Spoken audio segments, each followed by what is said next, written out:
La métamorphose de Franz Kafka. 1. En se réveillant un matin après des rêves agités, Grégor Samsa se retrouva dans son lit, métamorphosé en un monstrueux insecte. Il était sur le dos, un dos aussi dur qu'une carapace, et en relevant un peu la tête, il vit, bombé, brun, cloisonné par des arceaux plus rigides, son abdomen sur le haut duquel la couverture, prête à glisser tout à fait, ne tenait plus qu'à peine. Ses nombreuses pattes, lamentablement grêles par comparaison avec la corpulence qu'il avait par ailleurs, grouillaient désespérément sous ses yeux. Qu'est-ce qui m'est arrivé? Pensa-t-il.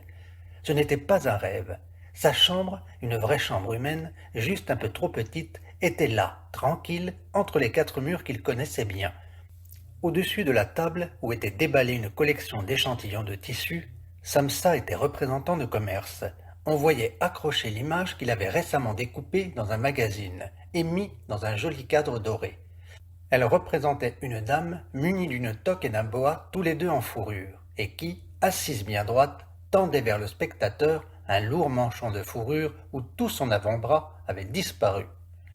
Le regard de Grégor se tourna ensuite vers la fenêtre, et le temps maussade, on entendait les gouttes de pluie frapper le rebord en zinc, le rendit tout mélancolique. Et si je redormais un peu, et oubliais toutes ces sottises, se dit-il. Mais c'était absolument irréalisable, car il avait l'habitude de dormir sur le côté droit, et, dans l'état où il était à présent, il était incapable de se mettre dans cette position. Quelque énergie qu'il mit à se jeter sur le côté droit, il tanguait et retombait à chaque fois sur le dos. Il dut bien essayer 100 fois, fermant les yeux pour ne pas s'imposer le spectacle de ses pattes en train de gigoter, et il ne renonça que lorsqu'il commença à sentir sur le flanc une petite douleur sourde qu'il n'avait jamais éprouvée. Ah, mon Dieu, songea-t-il, quel métier fatigant j'ai choisi. Jour après jour en tournée, les affaires vous énervent, bien plus qu'au siège même de la firme. Et par-dessus le marché, je dois subir le tracas des déplacements, le souci des correspondances ferroviaires, les repas irréguliers et mauvais, et des contacts humains qui changent sans cesse, ne durent jamais, ne deviennent jamais cordiaux. Que le diable emporte tout cela. Il sentit une légère démangeaison au sommet de son abdomen, se traîna lentement sur le dos en se rapprochant du montant du lit afin de pouvoir mieux redresser la tête, trouva l'endroit qui le démangeait et qui était tout couvert de petits points blancs, dont il ne sut que penser, et il voulut palper l'endroit avec une patte, mais il la retira aussitôt, car à ce contact il fut tout parcouru de frissons glacés. Il glissa et reprit sa position antérieure. À force de se lever tôt, pensa-t-il, on devient complètement stupide. L'être humain a besoin de son sommeil. D'autres représentants vivent comme les femmes de harem.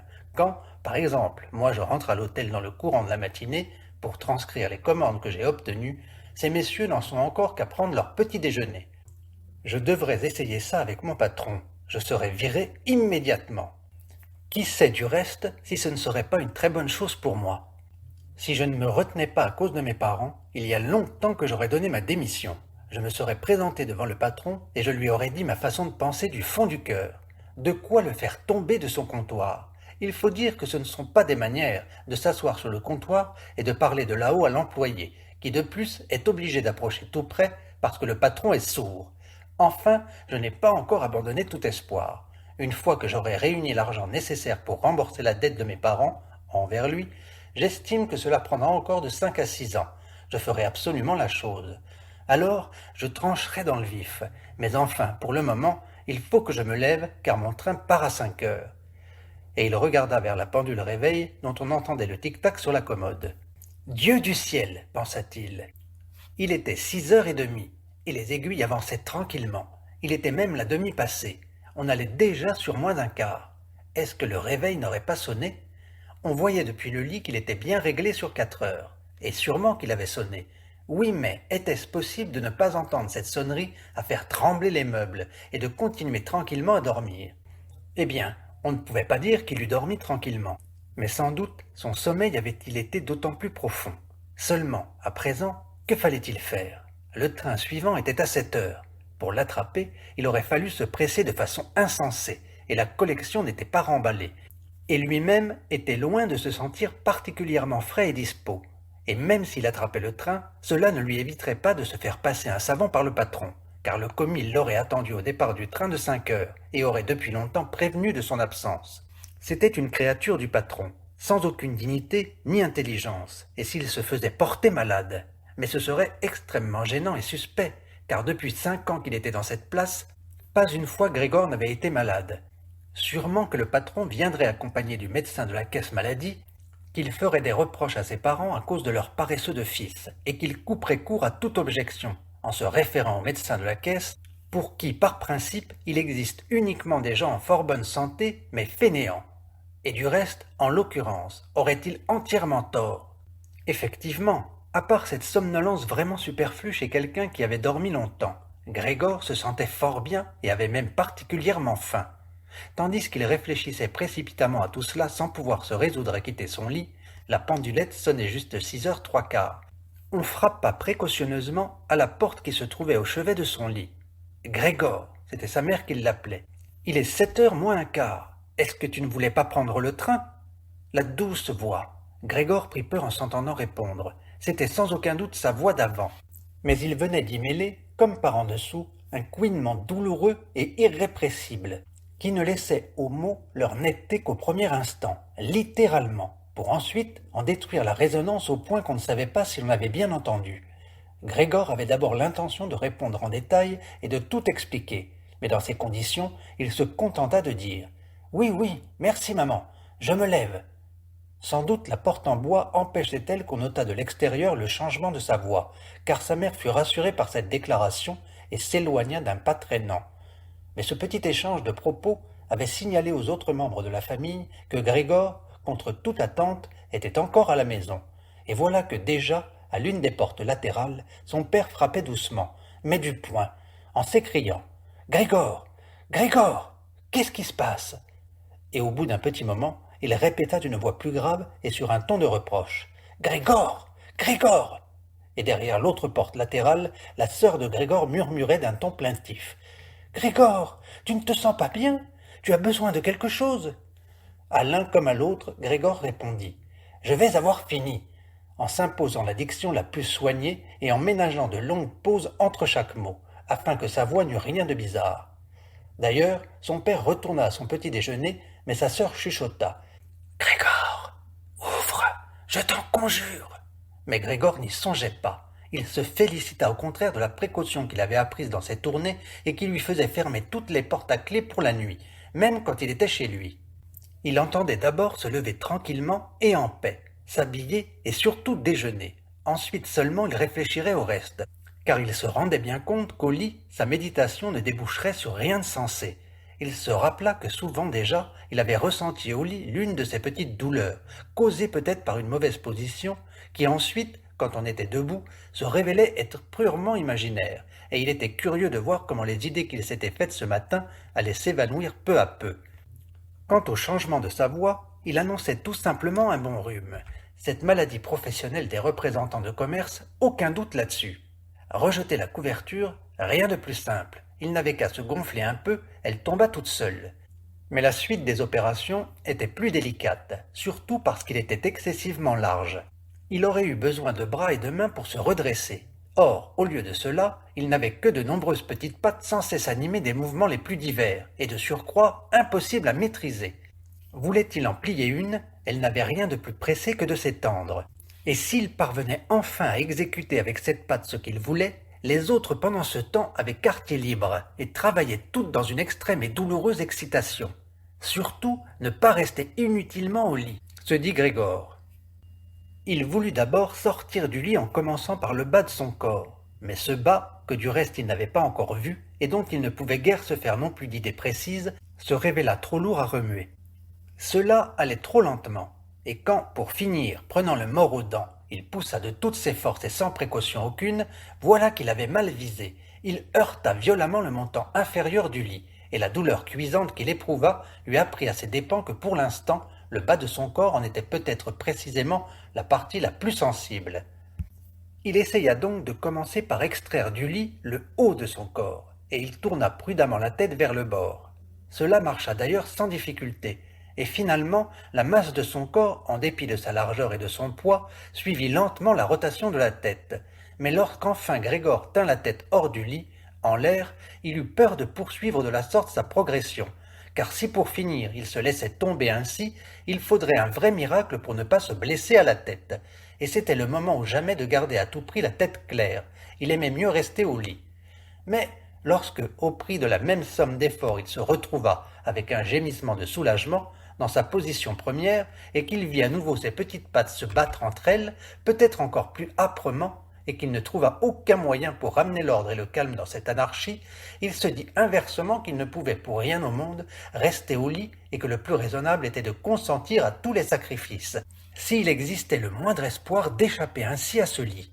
Mais dans le même temps, il n'omettait pas de se rappeler qu'une réflexion mûre et posée vaut toutes les décisions désespérées.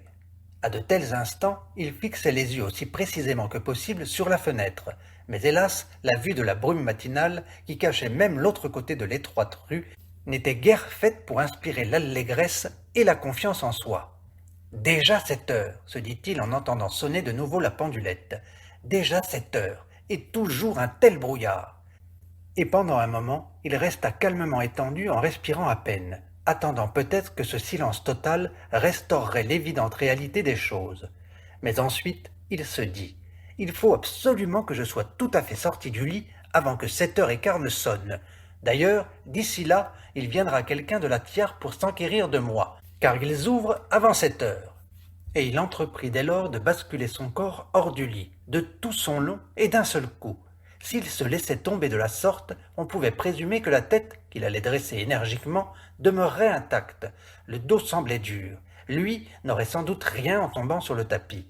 Ce qui ennuyait le plus Grégor, c'était la crainte du bruit retentissant que cela produirait immanquablement, et qui sans doute susciterait de l'autre côté de toutes les portes, sinon l'effroi, du moins des inquiétudes. Mais il fallait prendre le risque. Quand Grégor dépassa déjà la moitié du lit, la nouvelle méthode était plus un jeu qu'un effort pénible. Il lui suffisait de se balancer sans arrêt en se redonnant de l'élan. Il songea soudain combien tout eût été simple si on était venu l'aider.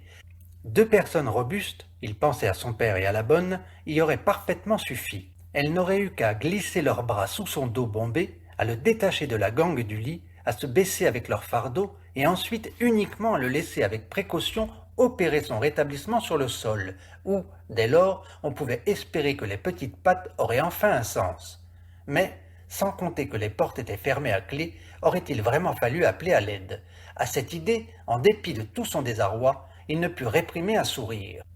Il en était déjà au point où, en accentuant son balancement, il était près de perdre l'équilibre, et il lui fallait très vite prendre une décision définitive, car il ne restait que 5 minutes jusqu'à 7h15. C'est alors qu'on sonna à la porte de l'appartement. « C'est quelqu'un de la firme, se dit-il, presque pétrifié, tandis que ses petites pattes n'en dansaient que plus frénétiquement. L'espace d'un instant, tout resta silencieux. « Il n'ouvre pas, se dit Grégor, obnubilé par quelque espoir insensé. Mais alors, naturellement, comme toujours, la bonne alla d'un pas ferme jusqu'à la porte et ouvrit. Grégor n'eut qu'à entendre la première parole de salutation prononcée par le visiteur pour savoir aussitôt qui c'était, le fondé de pouvoir en personne.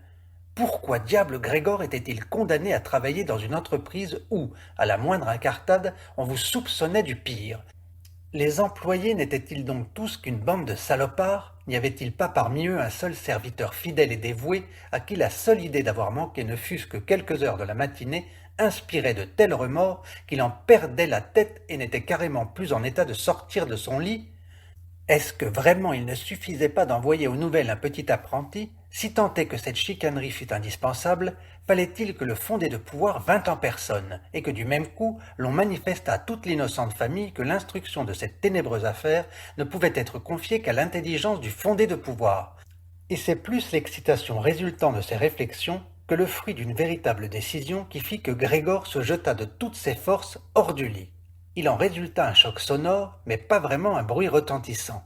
La chute fut un peu amortie par le tapis, et puis le dos de Grégor était plus élastique qu'il ne l'avait pensé, d'où ce son assourdi qui n'attirait pas tellement l'attention.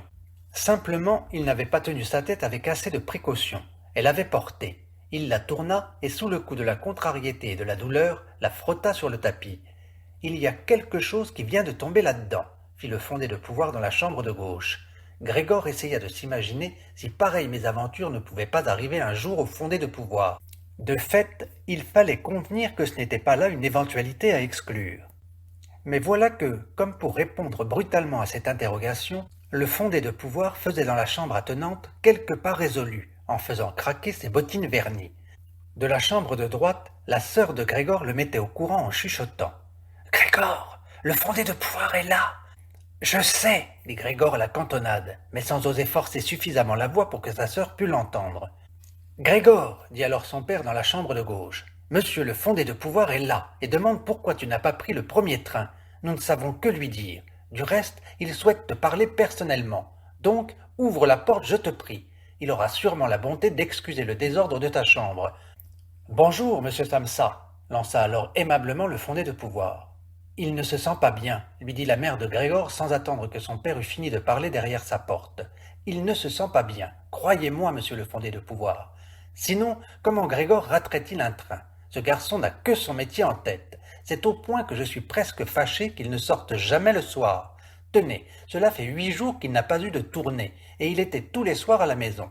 Il reste alors assis à la table familiale et lit le journal en silence, ou bien étudie les horaires des trains. C'est déjà pour lui une distraction que de manier la scie à découper. Ainsi, en 2 ou 3 soirées, il a par exemple confectionné un petit cadre. Vous serez étonné de voir comme il est joli. Il est accroché là dans sa chambre. Vous le verrez dès que Grégor aura ouvert. Je suis d'ailleurs bien contente que vous soyez là, monsieur le fondé de pouvoir. À nous seuls, nous n'aurions pas pu persuader Grégor d'ouvrir sa porte. Il est si entêté, et il ne se sent sûrement pas bien, quoiqu'il ait affirmé le contraire ce matin. J'arrive tout de suite, dit lentement et posément Grégor, sans bouger pour autant, afin de ne pas perdre un mot de la conversation. Je ne vois pas non plus d'autre explication, chère madame, disait le fondé du pouvoir. Espérons que ce n'est rien de grave, encore que nous autres gens d'affaires, je dois le dire, soyons bien souvent contraints, hélas ou heureusement, comme on veut, de faire tout bonnement passer nos obligations professionnelles avant une légère indisposition. Alors, est-ce que monsieur le fondé de pouvoir peut venir te voir maintenant? Demanda impatiemment le père en frappant de nouveau à la porte. Non, dit Grégor. Il s'ensuivit un silence embarrassé dans la chambre de gauche, et dans la chambre de droite, la sœur se mit à sangloter. Pourquoi sa sœur ne rejoignait-elle donc pas les autres? Sans doute venait-elle tout juste de se lever, et n'avait-elle pas même commencé à s'habiller. Et pourquoi donc pleurait-elle? Parce qu'il ne se levait pas et ne laissait pas entrer le fondé de pouvoir, parce qu'il risquait de perdre son emploi et qu'alors le patron recommencerait à tourmenter leurs parents avec des vieilles créances? Mais c'était là pour le moment des soucis bien peu fondés. Grégor était toujours là et ne songeait pas le moins du monde à quitter sa famille. Pour l'instant, il était étendu là, sur le tapis, et personne, connaissant son état, n'aurait sérieusement exigé de lui qu'il reçût le fondé de pouvoir. Or, ce n'était pas cette petite impolitesse, à laquelle il serait d'ailleurs facile de trouver ultérieurement une excuse convenable, qui allait motiver un renvoi immédiat de Grégor. Et il trouvait qu'il lui était bien plus raisonnable qu'on le laissât tranquille pour le moment, au lieu de l'importuner en pleurant et en lui faisant la leçon. Mais voilà, c'était l'inquiétude qui tenaillait les autres et excusait leur attitude. Monsieur Samsa, lançait à présent le fondé de pouvoir en haussant la voix. Que se passe-t-il donc? Vous vous barricadez dans votre chambre, vous ne répondez que par oui et par non. Vous causez de graves et inutiles soucis à vos parents, et soit dit en passant, vous manquez à vos obligations professionnelles d'une façon proprement inouïe. Je parle ici au nom de vos parents et de votre patron, et je vous prie solennellement de bien vouloir fournir une explication immédiate et claire. Je m'étonne, je vous voyais comme quelqu'un de posé, de sensé, et il semble soudain que vous vouliez vous mettre à faire étalage de surprenants caprices. Le patron, ce matin, me suggérait bien une possible explication de vos négligences. Elle touchait les encaissements qui vous ont été récemment confiés. Mais en vérité, je lui ai presque donné ma parole que cette explication ne pouvait être la bonne. Mais à présent, je vois votre incompréhensible obstination, et cela m'ôte toute espèce d'envie d'intervenir le moins du monde en votre faveur. Et votre situation n'est pas des plus assurées, loin de là. Au départ, j'avais l'intention de vous dire cela de vous à moi, mais puisque vous me faites perdre mon temps pour rien, je ne vois pas pourquoi vos parents ne devraient pas être mis au courant aussi. Eh bien, vos résultats ces temps derniers ont été fort peu satisfaisants. Ce n'est certes pas la saison pour faire des affaires extraordinaires, et nous en convenons. Mais une saison pour ne pas faire d'affaires du tout, cela n'existe pas, monsieur Samsa. Cela ne doit pas exister. Mais Monsieur le fondé de pouvoir, s'écria Grégor, outré au point d'oublier toute autre considération. J'ouvre tout de suite, à l'instant même. C'est un léger malaise, un vertige, qui m'a empêché de me lever. Je suis encore couché. Mais à présent, je me sens de nouveau tout à fait dispos. Je suis en train de sortir de mon lit. Juste un petit instant de patience. Cela ne va pas encore aussi bien que je le pensais. Mais je me sens déjà mieux.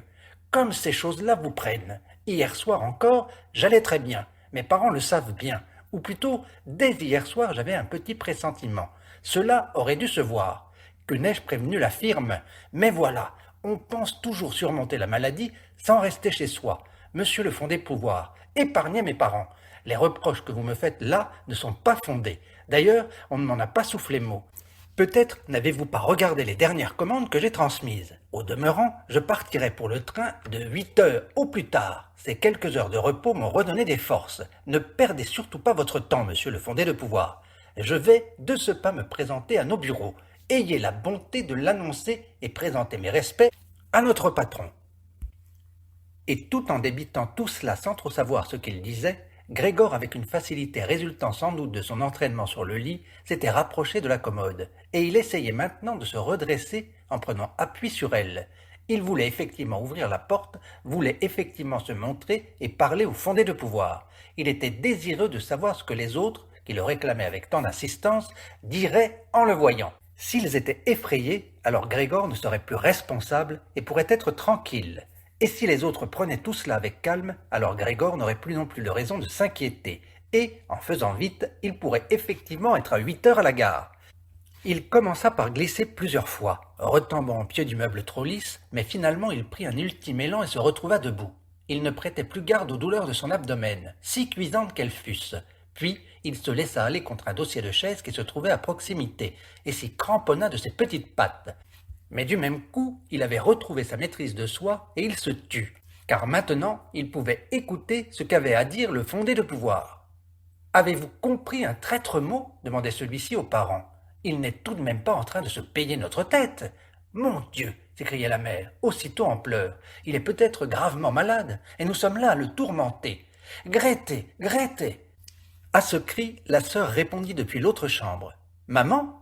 Elle se parlait ainsi d'un côté à l'autre de la chambre de Grégor. « Tu vas tout de suite aller chercher le médecin. Grégor est malade. Vite, le médecin.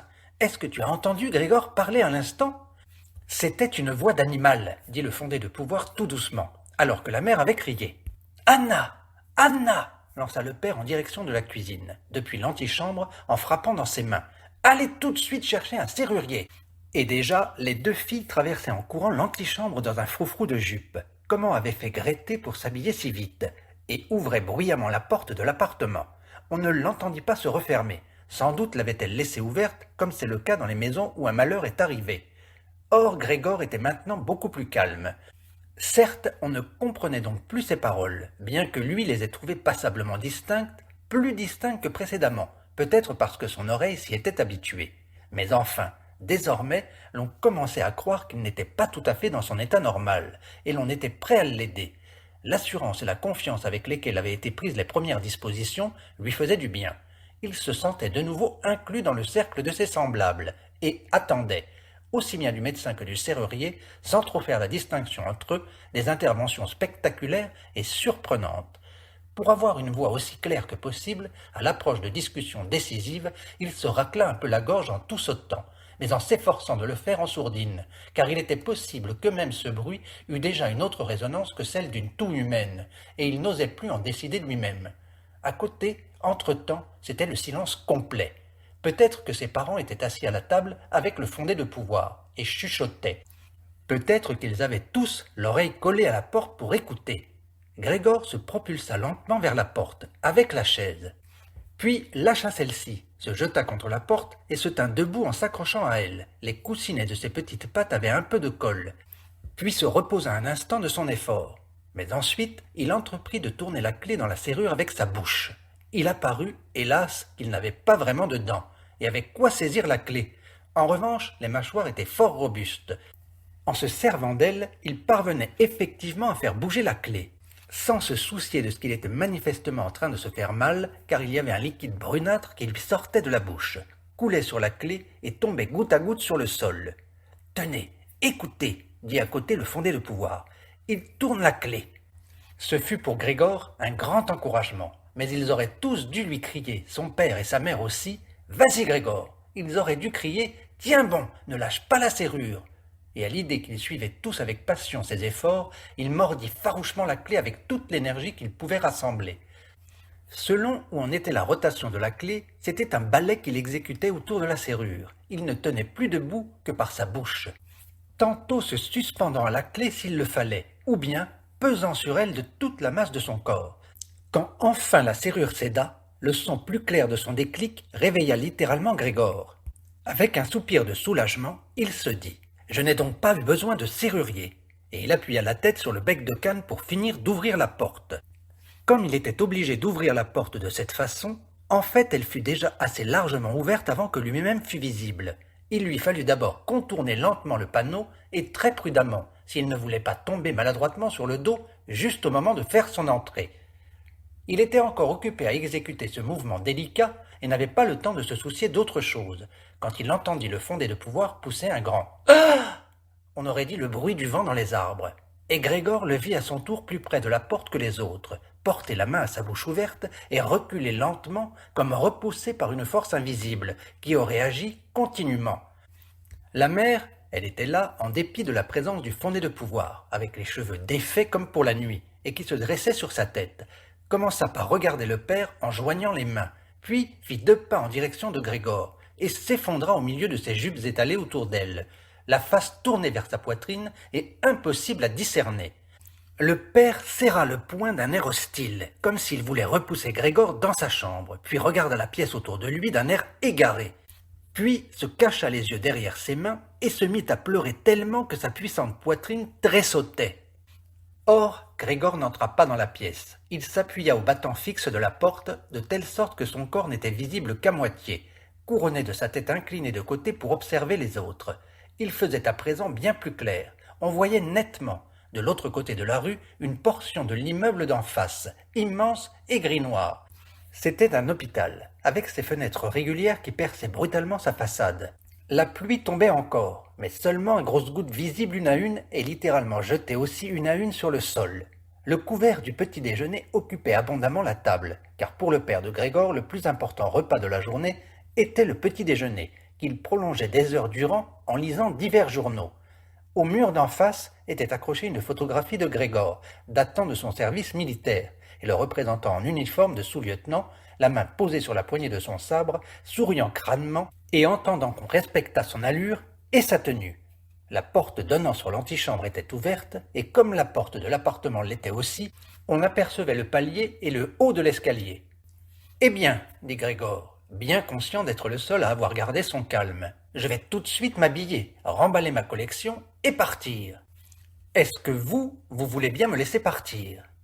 Eh bien, vous voyez, monsieur le fondé de pouvoir, je ne suis pas buté, je ne demande qu'à travailler. Ces tournées sont fatigantes, mais je ne saurais vivre sans. Où donc allez-vous, monsieur le fondé de pouvoir? Au bureau? Oui. Ferez-vous un rapport en tout point conforme à la vérité? On peut n'être pas en état de travailler momentanément, mais c'est le moment ou jamais de se rappeler ce qui a été accompli naguère et de considérer qu'une fois l'obstacle écarté, l'on en travaillera ensuite avec d'autant plus de zèle et de concentration. Tant de choses me lient à notre patron, vous le savez fort bien. D'autre part, j'ai le souci de mes parents et de ma sœur. Je me trouve coincé, mais je m'en tirerai. Seulement, ne me rendez pas les choses plus difficiles qu'elles ne sont. Prenez mon parti au bureau. Le représentant n'est pas aimé, je sais. On s'imagine qu'il gagne une fortune et qu'il a la belle vie. C'est qu'on n'a pas de raison particulière de réviser ce préjugé. Mais vous, monsieur le fondé de pouvoir, vous avez de la situation une meilleure vue d'ensemble que le reste du personnel, et même, soit dit entre nous, que le patron lui-même, qui, en sa qualité de chef d'entreprise, laisse aisément infléchir son jugement au détriment de l'employé. Vous savez aussi fort bien que le représentant, éloigné des bureaux presque toute l'année, est facilement victime des ragots, des incidents fortuits et des réclamations sans fondement, contre lesquels il est tout à fait impossible de se défendre, étant donné que généralement il n'en a pas vent, et n'en ressent les cuisantes conséquences, sans plus pouvoir en démêler les causes, que lorsqu'il rentre épuisé de ses tournées. Monsieur le fondé de pouvoir, ne partez pas sans m'avoir dit un mot qui me montre qu'au moins, pour une petite part, vous me donnez raison. Mais, dès les premiers mots de Grégor, le fondé de pouvoir s'était détourné et ne l'avait plus regardé avec une moue de dégoût que par-dessus son épaule convulsivement crispée. Et tout le temps que Grégor parla, il ne se tint pas un instant immobile, mais, sans quitter Grégor des yeux, battit en retraite vers la porte, et ce, très progressivement, comme si quelque loi secrète interdisait de quitter la pièce. Il était déjà dans l'antichambre, et au mouvement brusque qu'il eut pour faire son dernier pas hors de la pièce, on aurait pu croire qu'il venait de se brûler la plante du pied. Et dans l'antichambre, il tendit la main droite aussi loin que possible en direction de l'escalier, comme s'il l'attendait là-bas une délivrance proprement surnaturelle.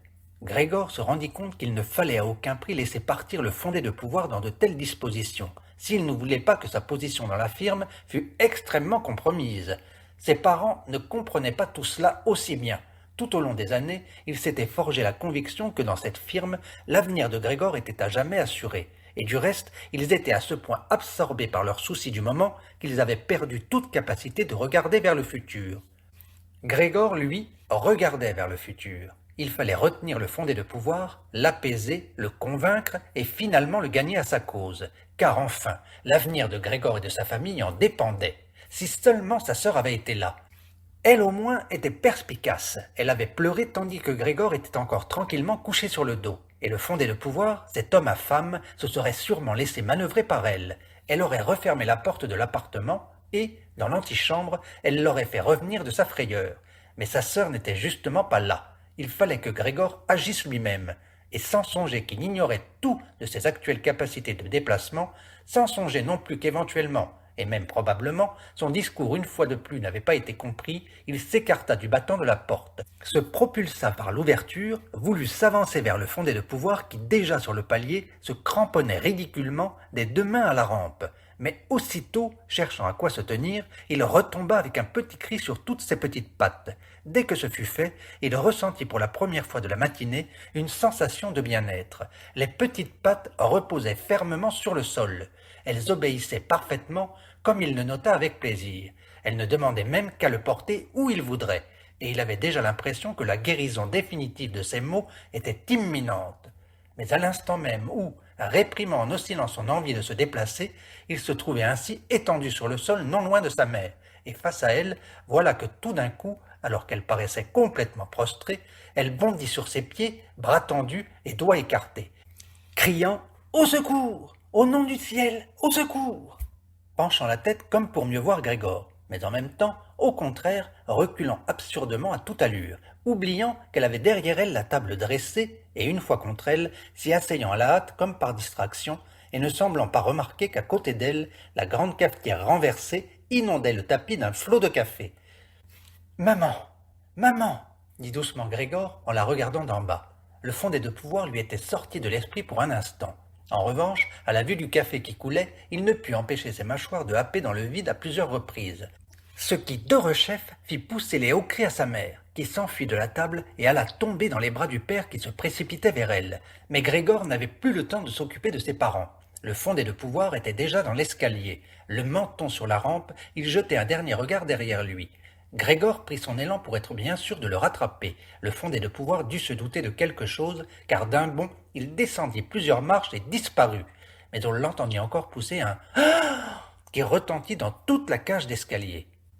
Malheureusement, cette fuite du fondé de pouvoir parut mettre le père, resté jusque-là relativement maître de lui, dans un état de totale confusion car, au lieu de courir lui-même derrière le fondé de pouvoir, ou du moins ne pas empêcher Grégor de le faire, il empoigna de la main droite la canne que le fuyard avait abandonnée sur une chaise, avec son chapeau et son pardessus, attrapa de la main gauche un grand journal qui était posé sur la table, et entreprit, en tapant des pieds et en brandissant canne et journal, de chasser Grégor et de le faire rentrer dans sa chambre. Les prières de Grégor n'y changèrent rien. Ses prières restèrent d'ailleurs incomprises, si humblement qu'il inclina la tête. Son père n'en tapait du pied que plus fort.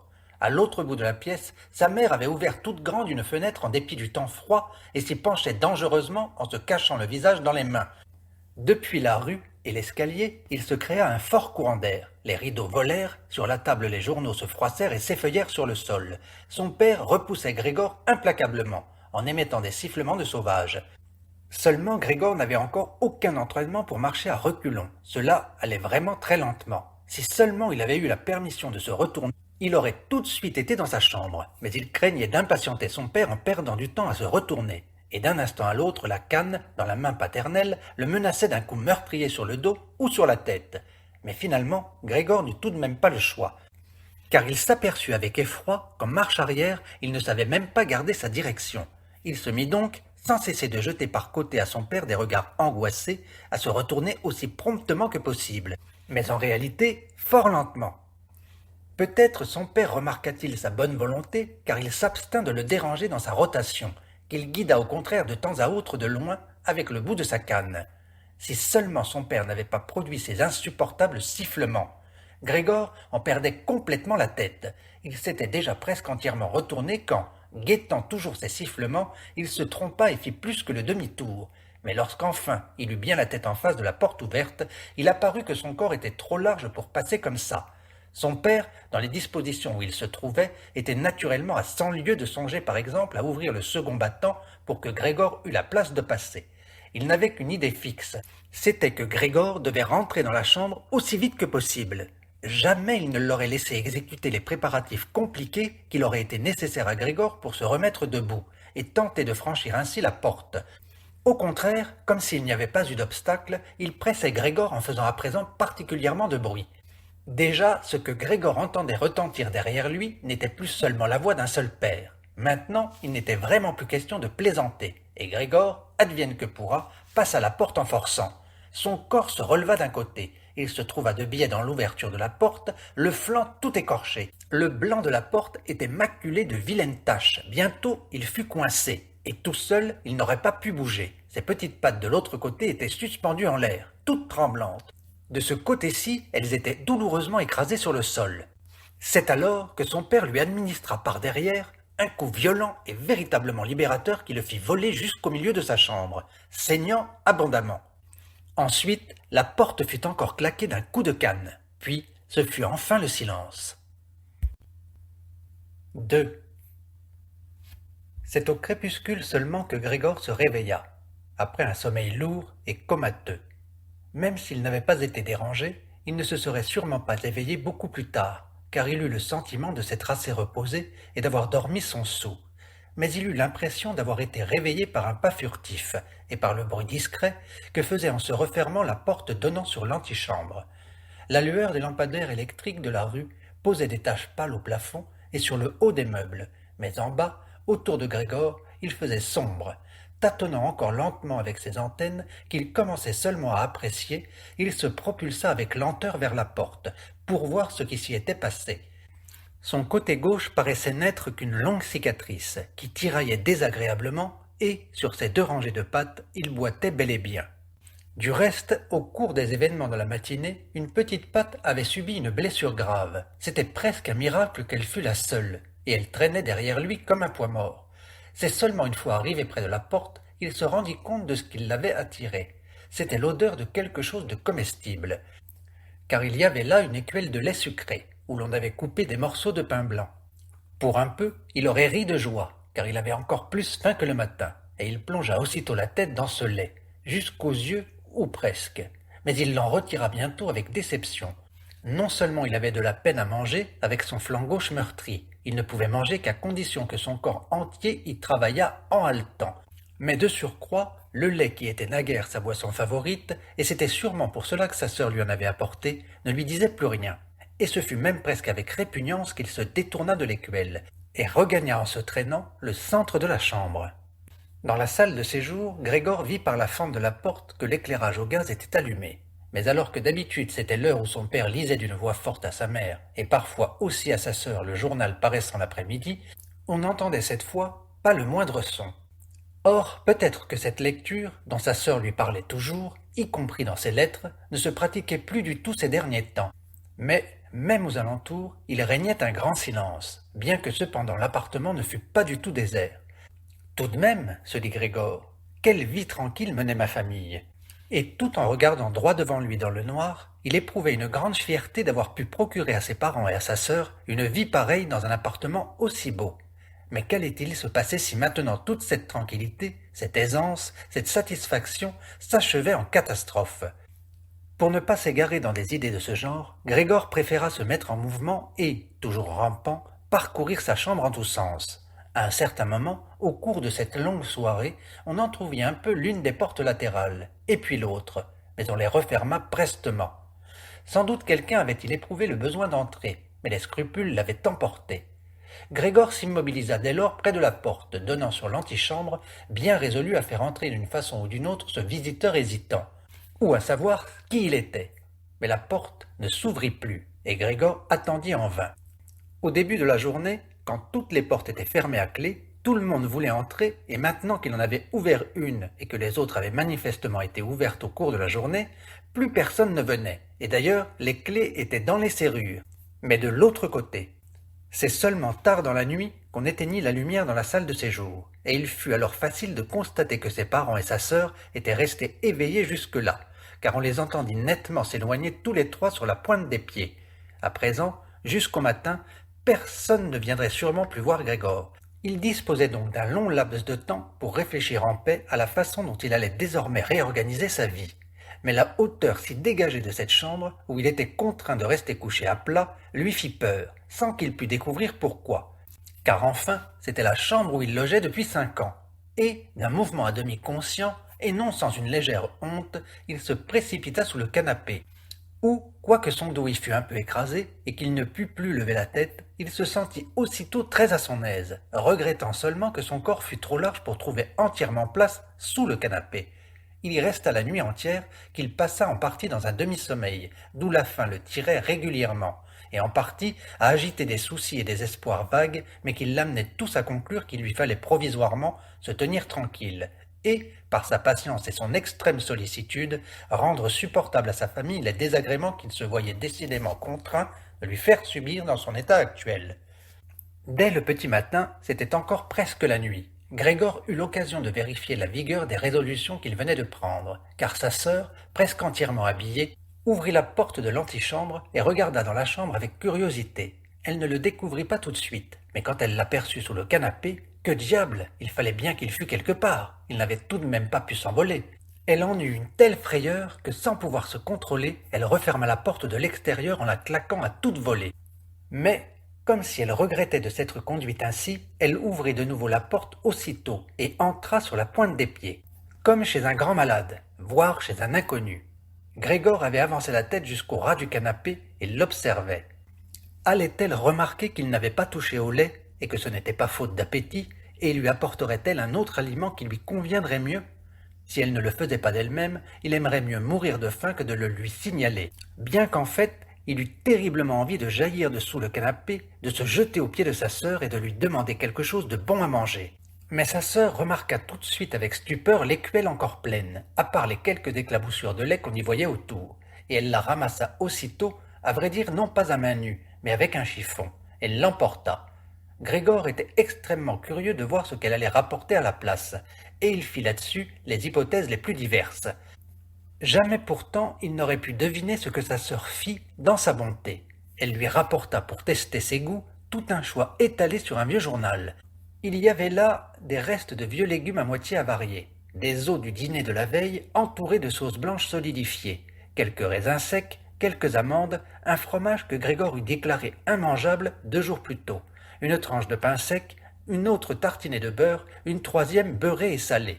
De plus, elle joignit encore à tout cela l'écuelle, vraisemblablement destinée à Grégor une fois pour toutes, et où elle avait mis de l'eau. Et, par délicatesse, sachant que Grégor ne mangeait pas devant elle, elle repartit très vite, et donna même un tour de clé. Cela afin que Grégor notât bien qu'il pouvait se sentir tout à fait à son aise. Grégor sentit ses petites pattes s'agiter frénétiquement, en s'avançant vers la nourriture. D'ailleurs, ses blessures devaient être déjà complètement guéries, et il ne ressentait plus aucune gêne.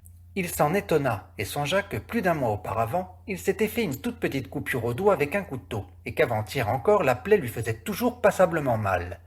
Est-ce que cela voudrait dire que j'ai maintenant une sensibilité moindre? Pensa-t-il en suçotant avidement le fromage qui l'avait aussitôt et fortement attiré, plutôt que tout autre mets. À la file et les yeux larmoyants de satisfaction, il consomma le fromage, les légumes et la sauce. Les denrées fraîches, en revanche, ne lui disaient rien. Il ne pouvait pas même supporter leur odeur. Il traîna même un peu à l'écart les choses qu'il voulait manger. Il avait fini depuis longtemps et restait juste là, paresseusement étendu au même endroit, quand sa sœur, pour lui signifier d'avoir à se retirer, tourna lentement la clé. Il sursauta de frayeur, quoique déjà il sommeilla presque, et se hâta de retourner sous le canapé.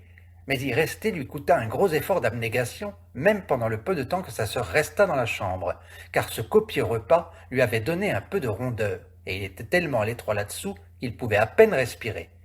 Suffocant par instants, il vit, les yeux quelque peu exorbités, que sa sœur, sans se douter de rien, ramassait avec un balai non seulement les reliefs du repas, mais même ce que Grégor n'avait pas touché, comme si cela aussi était désormais inutilisable, versant tout à la hâte dans un seau qu'elle coiffa d'un couvercle en bois, sur quoi elle emporta le tout.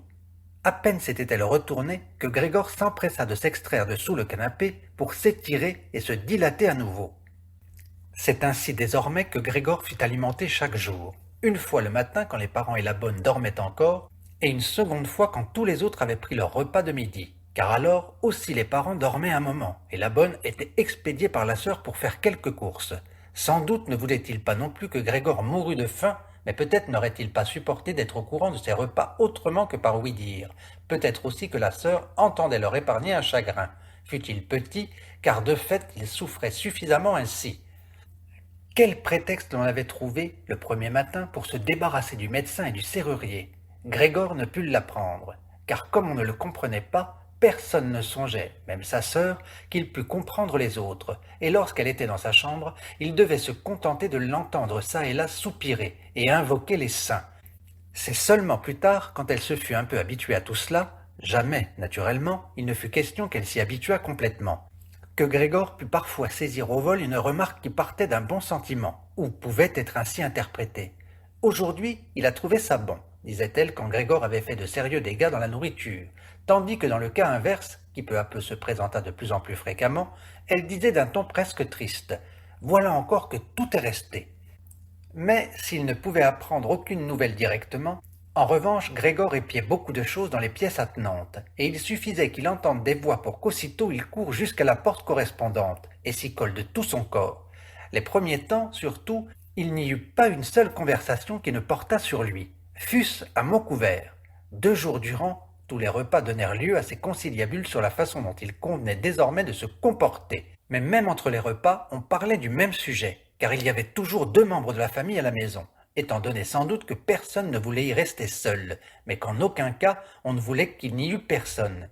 En outre, dès le premier jour, la bonne, sans qu'on sût clairement si elle avait eu vent de l'événement et jusqu'à quel point, avait supplié à genoux la mère de Grégor de lui donner immédiatement son congé, et quand elle fit ses adieux un quart d'heure plus tard, c'est en pleurant qu'elle se confondit en remerciements, même si ce congé avait été la plus grande bonté qu'on avait eue pour elle dans cette maison.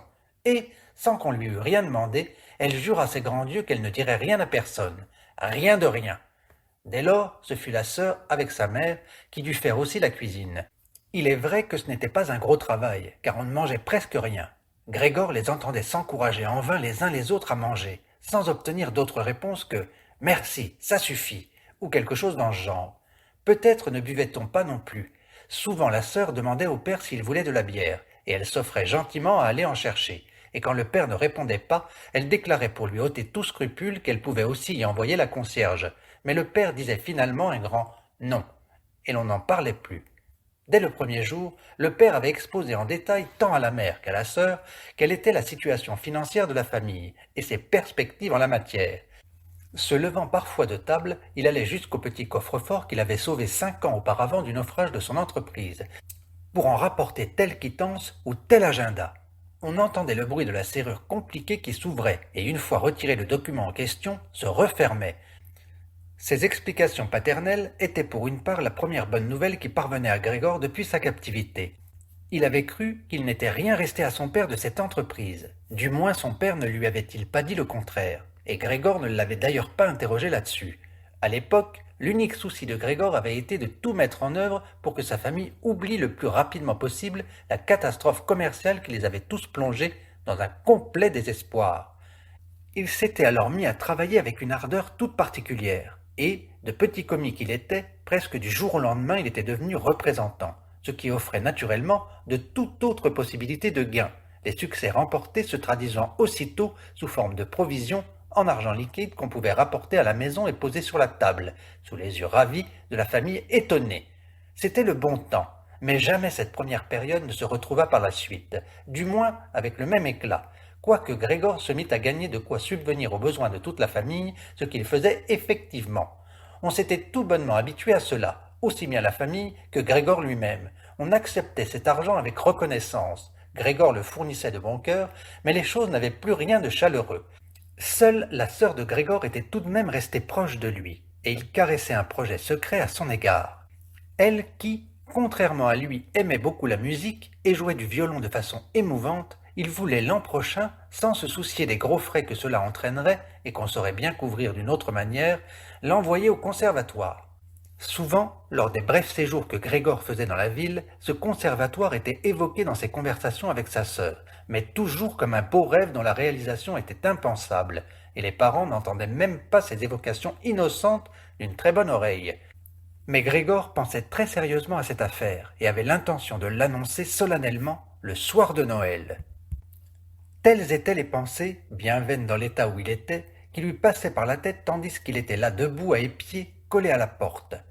Parfois il était pris d'une fatigue si générale qu'il n'était plus capable d'écouter et que sa tête allait heurter doucement la porte. Mais aussitôt il la retenait, car le petit bruit ainsi provoqué avait été entendu à côté et les avait tous fait taire. « Savoir ce qu'il fabrique encore », disait son père au bout d'un moment, en se tournant manifestement vers la porte, et ce n'est qu'ensuite que la conversation interrompue reprenait peu à peu. Grégor apprit alors tout à loisir, car son père dans ses explications se répétait fréquemment, en partie parce que lui-même ne s'était pas occupé de ces choses depuis longtemps, et en partie aussi parce que la mère de Grégor ne comprenait pas tout du premier coup, qu'en dépit de la catastrophe, il restait encore, datant de la période précédente, un capital à vrai dire très modeste, qu'avait quelque peu arrondi entre-temps les intérêts, auxquels on n'avait pas touché. Mais, en outre l'argent que Grégor rapportait tous les mois à la maison, lui-même ne gardant à son usage que quelques écus, n'avait pas été entièrement dépensé, et il avait constitué un petit capital.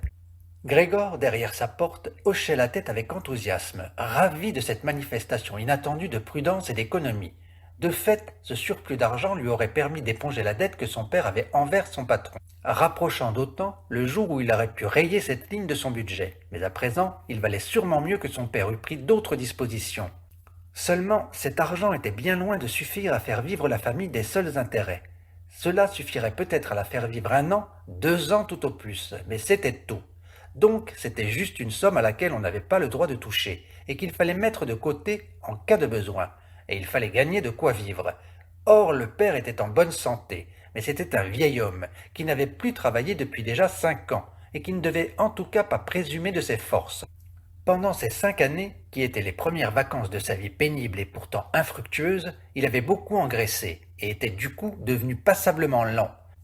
Et est-ce que sa vieille mère, peut-être, allait maintenant devoir gagner de l'argent, elle qui avait de l'asthme, elle pour qui la traversée de l'appartement était déjà un effort et qui passait 1 jour sur 2 à suffoquer sur le sofa près de la fenêtre ouverte? Et est-ce que sa sœur allait devoir gagner de l'argent, elle qui était encore une enfant, avec ses 17 ans, elle qu'on n'avait pas la moindre envie d'arracher à la vie qu'elle avait menée jusque-là, consistant à s'habiller joliment, à dormir longtemps, à aider aux travaux du ménage, à participer à quelques modestes distractions et surtout à jouer du violon. Quand la conversation venait sur la nécessité de gagner de l'argent, Grégor commençait toujours par lâcher la porte et par se jeter sur le sofa qui se trouvait à proximité et dont le cuir était frais car il était tout brûlant de honte et de chagrin. Souvent, il restait là couché de longues nuits durant, sans dormir un instant, grattant le cuir pendant des heures. Ou bien il ne reculait pas devant l'effort considérable que lui coûtait le déplacement d'une chaise jusqu'à la fenêtre, puis l'escalade de son rebord, où il restait appuyé, calé sur la chaise, manifestement juste pour se remémorer le sentiment de liberté qu'il éprouvait naguère à regarder par la fenêtre. Car en fait, de jour en jour, il voyait de plus en plus flou, même les choses peu éloignées. Il n'apercevait plus du tout l'hôpital d'en face, dont la vue par trop fréquente le faisait jadis pester. Et s'il n'avait pas su habiter dans la rue calme, mais complètement citadine, qu'était la Charlottenstrasse, il aurait pu croire que sa fenêtre donnait sur un désert, où le ciel gris et la terre grise se rejoignaient jusqu'à se confondre. Il suffit que sa sœur eût observé 2 fois que la chaise était devant la fenêtre pour que désormais, chaque fois qu'elle avait fini le ménage, elle la remît soigneusement à cette place, laissant même dorénavant ouvert le panneau intérieur de la fenêtre. Si seulement Grégor avait pu parler à sa sœur et la remercier de tout ce qu'elle était obligée de faire pour lui, il aurait plus aisément supporté les services qu'elle lui rendait. Mais, dans ces conditions, il en souffrait. Certes, sa sœur s'efforçait d'atténuer autant que possible ce que tout cela avait d'extrêmement gênant, et, naturellement, plus le temps passait, mieux elle y réussissait. Mais Grégor aussi voyait de plus en plus clairement son manège. Pour lui, déjà l'entrée de sa sœur était terrible. À peine était-elle dans la chambre que, sans prendre le temps de refermer la porte, si soucieuse qu'elle fût par ailleurs d'épargner à tout autre le spectacle qu'offrait la pièce de Grégor, elle courait jusqu'à la fenêtre et, comme si elle allait étouffer, l'ouvrait tout grand avec les mains fébriles. Et puis, si froid qu'il fit dehors, elle restait un petit moment à la fenêtre en respirant à fond. Par cette course et ce vacarme, elle effrayait Grégor 2 fois par jour. Il passait tout ce moment à trembler sous le canapé, tout en sachant fort bien qu'elle lui aurait certainement épargné cela volontiers si seulement elle s'était sentie capable de rester avec la fenêtre fermée dans une pièce où il se trouvait. Un jour, il devait bien s'être écoulé 1 mois déjà depuis la métamorphose de Grégor, et sa sœur, tout de même, n'avait plus lieu d'être frappée d'étonnement à sa vue. Elle entra un peu plus tôt que d'habitude et le trouva encore en train de regarder par la fenêtre, immobile et effectivement effrayant, dressé comme il l'était. Grégor n'eût point été surpris qu'elle n'entrât pas, puisque, placé comme il l'était, il l'empêchait d'ouvrir tout de suite la fenêtre. Mais, non contente de ne pas entrer, elle fit un bond en arrière et referma la porte. Quelqu'un d'étranger à l'affaire aurait pu penser que Grégor avait guetté sa sœur et avait voulu la mordre. Naturellement, il alla aussitôt se cacher sous le canapé, mais il dut attendre jusqu'à midi pour que sa sœur revienne, et elle lui parut beaucoup plus inquiète que d'habitude. Il comprit donc que sa vue lui était toujours insupportable, et qu'elle ne pourrait que lui rester insupportable, et que sûrement il lui fallait faire un gros effort sur elle-même pour ne pas prendre la fuite au spectacle de la moindre partie de son corps dépassant du canapé. Afin de lui épargner même cela, il entreprit un jour, il lui fallut 4 heures de travail, de transporter sur son dos jusqu'au canapé le drap de son lit, et de l'y disposer de façon à être désormais complètement dissimulé, au point que sa sœur, même en se penchant, ne put pas le voir. Si elle avait estimé que ce drap n'était pas nécessaire, elle aurait pu l'enlever, car enfin il était suffisamment clair que ce n'était pas pour son plaisir que Grégor se claquemurait ainsi. Mais elle laissa le drap en place, et Grégor crut même surprendre un regard de gratitude, tandis qu'un jour il soulevait prudemment un peu le drap avec sa tête pour voir comment sa sœur prenait ce changement d'installation. Pendant les 15 premiers jours, les parents ne purent se résoudre à entrer chez Grégor, et il les entendit souvent complimenter sa sœur du travail qu'elle faisait à présent, tandis que jusque-là, ils lui manifestaient souvent leur irritation parce qu'à leurs yeux, elle n'était pas bonne à grand-chose. Mais maintenant, ils attendaient souvent tous les deux, le père et la mère, devant la chambre de Grégor pendant que sa sœur y faisait le ménage. Et, dès qu'elle en sortait, il fallait qu'elle raconte avec précision dans quel état se trouvait la pièce, ce que Grégor avait mangé, de quelle façon il s'était comporté cette fois, et si peut-être on notait une légère amélioration. Au reste, la mère de Grégor voulut relativement vite venir le voir, mais le père et la sœur la retinrent, en usant tout d'abord d'arguments rationnels que Grégor écouta fort attentivement et approuva sans réserve. Mais par la suite, on dut la retenir de force, et quand il l'entendit crier « Mais laissez-moi donc voir Grégor, c'est mon fils, le malheureux. Vous ne comprenez donc pas qu'il faut que je le voie ?» Grégor pensa alors que peut-être ce serait tout de même une bonne chose que sa mère vienne le voir. Pas tous les jours, naturellement, mais peut-être 1 fois par semaine. Car enfin, elle comprenait tout beaucoup mieux que sa sœur, qui, en dépit de tout son courage, n'était après tout qu'une enfant, et qui finalement ne s'était peut-être chargée d'une aussi rude tâche que par une irréflexion d'enfant. Le désir qu'avait Grégor de voir sa mère n'allait pas tarder à être satisfait. Pendant la journée, il ne voulait pas se montrer à la fenêtre, ne fût-ce que par égard pour ses parents. Il ne pouvait pas non plus se traîner bien longtemps sur ces quelques mètres carrés de plancher. La nourriture ne lui procura bientôt plus le moindre plaisir. Aussi prit-il l'habitude, pour se distraire, d'évoluer en tous sens sur les murs et le plafond. Il aimait particulièrement rester suspendu au plafond. C'était tout autre chose que d'être allongé sur le sol. Une oscillation légère parcourait le corps. Et dans l'état de distraction presque heureuse où il se trouvait là-haut, il pouvait arriver que Grégor, à sa grande surprise, se lâche et atterrisse en claquant sur le plancher. Mais à présent, il était naturellement bien plus maître de son corps qu'auparavant. Et, Même en tombant de si haut, il ne se faisait aucun mal. Or, sa sœur remarqua sans tarder le nouveau divertissement que Grégor s'était trouvé. D'ailleurs, sa reptation laissait çà et là des traces de colle, et elle se mit en tête de faciliter largement ses évolutions, et d'enlever les meubles qui les gênaient, surtout la commode et le bureau. Seulement, elle ne pouvait pas faire cela toute seule. Son père, elle n'osait pas lui demander de l'aider. La petite bonne aurait certainement refusé, car cet enfant de 16 ans tenait bravement le coup depuis le départ de l'ancienne cuisinière, mais elle avait demandé comme une faveur de pouvoir tenir la porte de la cuisine constamment fermée à clé et ne n'avoir à ouvrir que sur appel spécial. Il ne restait donc plus à la sœur qu'à aller chercher la mère, un jour que le père était sorti.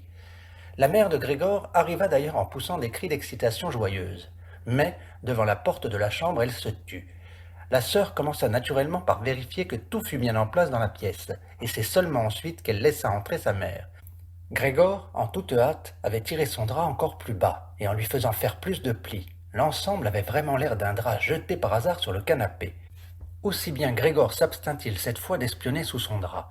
Il renonça à voir sa mère dès cette première fois, trop content qu'elle eût fini par venir. « Viens, on ne le voit pas, » disait la sœur. Et manifestement, elle tenait sa mère par la main. Grégor entendit alors ces deux faibles femmes déplacer la vieille commode, malgré tout assez lourde, et sa sœur réclamait constamment que sa mère lui laissât le plus gros du travail, ignorant les mises en garde maternelles sur le risque qu'elle courait de se fatiguer à l'excès. Cela dura très longtemps.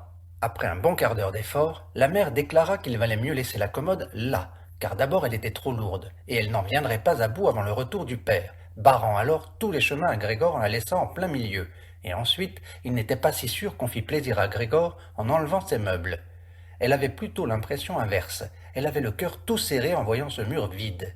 Et pourquoi Grégor n'aurait-il pas le même sentiment, puisqu'il était habitué de longue date aux meubles de cette chambre, et que par conséquent il se sentirait perdu quand elle serait vide? Et d'ailleurs, conclut-elle tout bas, chuchotant plus que jamais, comme pour éviter que Grégor, dont elle ne savait pas où il se trouvait précisément, n'entendît même pas le son de sa voix. Car pour les mots, elle était convaincue qu'il ne les comprenait pas. Et d'ailleurs, en enlevant ces meubles, est-ce que nous ne sommes pas en train de montrer que nous abandonnons tout espoir qu'il aille mieux, et de le laisser cruellement seul avec lui-même? Je crois que le mieux serait d'essayer de maintenir sa chambre dans l'état exact où elle était, afin que Grégor, lorsqu'il reviendra parmi nous, trouve tout inchangé, et qu'il en oublie d'autant plus facilement cette période. En écoutant ces paroles de sa mère, Grégor se rendit compte que le manque de toute conversation humaine directe, allié à cette vie monotone au sein de sa famille, lui avait sûrement troublé l'esprit tout au long de ces 2 mois. Car comment s'expliquer autrement qu'il ait pu souhaiter sérieusement de voir sa chambre vidée? Avait-il réellement envie que cette pièce douillette, agréablement installée avec des meubles de famille, se métamorphosât en un antre où il pourrait certes évoluer à sa guise en tous sens, mais où en même temps il ne pourrait qu'oublier rapidement, totalement, son passé d'être humain? Car enfin il était déjà à 2 doigts de l'oubli, et il avait fallu la voix de sa mère, qu'il n'avait pas entendue depuis longtemps, pour le secouer. Il ne fallait rien enlever, tout devait rester. Les effets bénéfiques de ces meubles sur son état lui étaient indispensables, et si les meubles l'empêchaient de se livrer à ces évolutions ineptes, ce ne serait pas un mal, ce serait au contraire une bonne chose. Mais sa sœur était malheureusement d'un avis différent. Elle avait pris l'habitude, non sans raison à vrai dire, de se poser en expert face à ses parents lorsqu'il s'agissait des affaires de Grégor. Et cette fois encore, le conseil donné par sa mère suffit pour qu'elle s'obstinât à vouloir enlever non seulement les meubles auxquels elle avait d'abord pensé, la commode et le bureau, mais bien tous les meubles, à l'exception de l'indispensable canapé. Naturellement, cette exigence n'était pas inspirée que par un mouvement enfantin de défi, ni par l'assurance qu'elle avait acquise ces derniers temps de façon aussi laborieuse qu'inopinée. De fait, elle avait aussi observé que Grégor avait besoin de beaucoup d'espace pour évoluer, mais qu'en revanche, pour ce qu'on voyait, il n'utilisait pas tous les meubles. Mais peut-être que jouait aussi l'esprit exalté des jeunes filles de son âge. Il cherche à se satisfaire en toute occasion, et en l'occurrence il inspirait à Grethe le désir de rendre encore plus effrayante la situation de Grégor, afin de pouvoir dès lors en faire plus pour lui qu'auparavant. Car, dans une pièce où Grégor régnerait en maître sur les murs vides, personne d'autre que Grethe n'aurait sans doute jamais le courage de pénétrer. Aussi ne voulait-elle pas démordre de sa décision, malgré sa mère que d'ailleurs cette chambre inquiétait et semblait faire hésiter, et qui bientôt se tut, aidant de son mieux sa fille à emporter la commode. Eh bien, la commode, Grégor pouvait encore s'en passer à la rigueur, mais le bureau déjà devait rester. Et à peine les deux femmes, se pressant en gémissant contre la commode, eurent-elles quitté la pièce que Grégor sortit la tête de sous le canapé, pour voir comment il pourrait intervenir avec prudence et autant de discrétion que possible. Mais par malheur, ce fut justement sa mère qui revint la première, pendant que dans la pièce voisine, Grethe tenait la commode enlacée, parvenant juste à la faire osciller de ci de là, mais évidemment pas à la faire avancer. Or, la mère de Grégor n'était pas habituée à l'aspect qu'il avait et qui aurait pu la rendre malade. Aussi Grégor repartit bien vite en marche arrière jusqu'au fond du canapé, mais sans pouvoir empêcher que le drap bouge un peu au premier plan. Cela suffit pour attirer l'attention de sa mère. Elle s'immobilisa, resta figée un instant, puis repartit trouver Grethe. Quoiqu'il se dît sans cesse qu'il ne se passait rien d'extraordinaire, qu'on déplaçait juste quelques meubles, Grégor dut bientôt s'avouer que les allées et venues des deux femmes, leurs petites exclamations, le raclement des meubles sur le sol avaient sur lui l'effet d'un grand chambardement, qui l'assaillait de toutes parts. Et bien qu'il rentrât la tête et les pattes, et enfonçât presque son corps dans le sol, il se dit qu'immanquablement il n'allait pas pouvoir supporter tout cela longtemps. Elles étaient en train de vider sa chambre, elles lui prenaient tout ce qu'il aimait. Déjà la commode contenant la scie à découper et ses autres outils avaient été emportés. Elles arrachaient à présent du sol, où il était presque enraciné, le bureau où il avait fait ses devoirs quand il était à l'école de commerce, quand il était au lycée, et même déjà lorsqu'il était à l'école primaire. Il n'était vraiment plus temps d'apprécier si les deux femmes étaient animées de bonnes intentions. D'ailleurs, il avait presque oublié leur existence, car leur épuisement les faisait travailler en silence, et l'on n'entendait plus que le bruit lourd de leurs pas. Il se jeta donc hors de son repère. Les femmes, dans l'autre pièce, s'étaient accotées un instant au bureau pour reprendre un peu leur souffle. Changea 4 fois de direction, ne sachant vraiment pas que sauver en priorité. C'est alors que lui sauta aux yeux, accrochée sur le mur par ailleurs nue, l'image de la dame vêtue uniquement de fourrure. Il grimpa prestement jusqu'à elle et se colla contre le verre qui le retint et fit du bien à son ventre brûlant. Cette image, du moins que Grégor à présent recouvrait en entier, on pouvait être sûr que personne n'allait la lui enlever.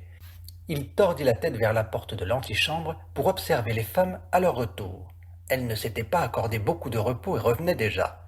Grethe tenait sa mère à bras-le-corps et la portait presque. « Eh bien, qu'emportons-nous à présent ?» dit-elle en regardant autour d'elle. C'est alors que se croisèrent le regard de Grethe et celui de Grégor sur son mur. Sans doute uniquement à cause de la présence de sa mère, elle garda son calme, pencha le visage vers elle pour l'empêcher de regarder, puis dit tout à trac et non sans frémir. « Allez, tu ne préfères pas revenir un instant dans la salle de séjour ?»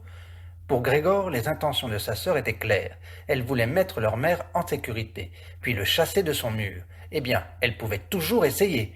Il était installé sur son sous-verre et ne le lâcherait pas. Il sauterait plutôt à la figure de sa sœur. Mais les paroles de Grethe avaient bien plutôt inquiété sa mère, qui fit un pas de côté, aperçut la gigantesque tache brune sur le papier peint à fleurs, et avant de prendre vraiment conscience que c'était Grégor qu'elle voyait, cria d'une voix étranglée. « Ah, mon Dieu! Ah, mon Dieu !» pour s'abattre, bras en croix, comme si elle renonçait à tout, sur le canapé, où elle ne bougea plus. « Ah, Grégor !» s'écria Grethe, en levant le poing et en jetant à son frère des regards pénétrants. C'étaient, depuis sa métamorphose, les premiers mots qu'elle lui adressait directement. Elle courut chercher quelques flacons de sel dans la pièce voisine pour faire revenir sa mère de son évanouissement. Grégor voulut aider lui aussi. Pour sauver son sous-verre, il serait toujours temps, mais il collait solidement à la vitre et dut s'en arracher en forçant. Il se précipita alors à son tour dans l'autre pièce, comme s'il pouvait donner quelques conseils à sa sœur comme autrefois. Mais il ne put que rester derrière elle sans rien faire. Fouillant parmi divers flacons, elle eut de nouveau peur lorsqu'elle se retourna. Un flacon tomba par terre et se brisa. Un éclat blessa Grégor la face, tandis qu'il se retrouvait dans une flaque de quelques médicaments corrosifs. Sans plus s'attarder, Grethe ramassa autant de flacons qu'elle pouvait en tenir, et fila rejoindre sa mère, refermant la porte d'un coup de pied.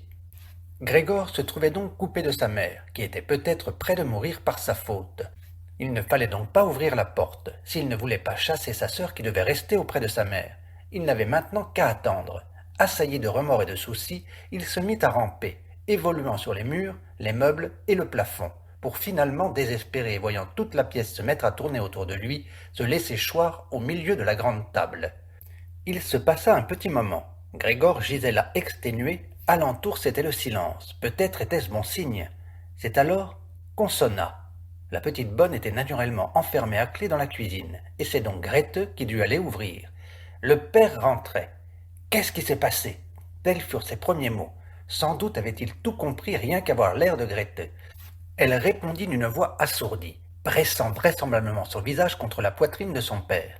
Maman s'est trouvée mal, mais ça va déjà mieux. Grégor s'est échappé. Je m'y attendais, dit le père. Je vous l'avais toujours dit, mais vous autres femmes, vous n'écoutez rien. Grégor comprit que son père avait mal interprété le compte-rendu excessivement bref que lui avait fait Grete, et qu'il supposait que Grégor s'était rendu coupable de quelque acte de violence. Il fallait donc maintenant que Grégor rassure son père, car pour lui fournir des explications, il n'en avait ni le temps ni la possibilité. Aussi se réfugia-t-il contre la porte de sa chambre et se pressa contre elle, afin que son père, dès qu'il entrerait dans l'antichambre, pût aussitôt voir que Grégor était animé des meilleures intentions, qu'il voulait tout de suite rentrer dans sa chambre et qu'il n'était pas nécessaire de le chasser, qu'il suffisait d'ouvrir la porte pour qu'il disparût immédiatement. Mais le père n'était pas d'humeur à discerner ce genre de finesse. « Ah !» s'écria-t-il dès son entrée, sur un ton qui exprimait à la fois la fureur et la satisfaction. Grégor écarta la tête de la porte et se leva vers son père. Il n'avait vraiment pas imaginé son père tel qu'il le voyait là. Certes, ces derniers temps, à force de se livrer à ces évolutions rampantes d'un genre nouveau, il avait négligé de se préoccuper comme naguère de ce qui se passait dans le reste de l'appartement, et il aurait dû effectivement s'attendre à découvrir des faits nouveaux. Mais tout de même, était-ce encore là son père ? Était-ce le même homme qui naguère encore était fatigué et enfoui dans son lit quand Grégor partait pour une tournée, qui, les soirs où Grégor rentrait, l'accueillait en robe de chambre dans son fauteuil, qui n'était guère capable de se lever et se contentait de tendre les bras en signe de joie, et qui, lors des rares promenades communes que la famille faisait quelques dimanches par an et pour les jours fériés importants, marchant entre Grégor et sa mère qui allait pourtant déjà lentement, les ralentissait encore un peu plus, emmitouflé dans son vieux manteau, tâtant laborieusement le sol d'une béquille précautionneuse et, quand il voulait dire quelque chose, s'arrêtant presque à chaque fois pour rameuter autour de lui son escorte. Mais à présent il se tenait tout ce qu'il y a de plus droit, revêtu d'un uniforme strict, bleu à boutons dorés, comme en portent les employés des banques. Il déployait son puissant double menton sur le col haut et raide de sa vareuse. Sous ses sourcils broussailleux, ses yeux noirs lançaient des regards vifs et vigilants. Ses cheveux blancs, naguère en bataille, étaient soigneusement lissés et séparés par une raie impeccable. Sa casquette, ornée d'un monogramme doré, sans doute celui d'une banque, décrivit une courbe à travers toute la pièce pour atterrir sur le canapé. Puis, les mains dans les poches de son pantalon, et retroussant ainsi les pans de sa longue vareuse, il marcha vers Grégor avec un air d'irritation contenue. Il ne savait sans doute pas lui-même ce qu'il projetait de faire, mais toujours est-il qu'il levait les pieds exceptionnellement haut, et Grégor s'étonna de la taille gigantesque qu'avaient les semelles de ses bottes. Mais il ne s'attarda pas là-dessus, sachant bien depuis le premier jour de sa nouvelle vie que son père considérait qu'il convenait d'user à son égard de la plus grande sévérité. Aussi se mit-il à courir devant son père, s'arrêtant quand son père s'immobilisait et filant à nouveau dès que son père faisait un mouvement. Ils firent ainsi plusieurs fois le tour de la pièce, sans qu'il se passât rien de décisif, et même sans que cela eût l'air d'une poursuite, tant tout cela se déroulait sur un rythme lent. C'est d'ailleurs pourquoi Grégor restait pour le moment sur le plancher, d'autant qu'il craignait, s'il se réfugiait sur les murs ou le plafond, que son père ne voie là de sa part une malice particulière. Encore Grégor était-il obligé de se dire qu'il ne tiendrait pas longtemps, même à ce régime, car pendant que son père faisait un pas, il devait exécuter, lui, quantité de petits mouvements. L'essoufflement commençait déjà à se manifester, aussi bien n'avait-il pas le poumon bien robuste, même dans sa vie antérieure.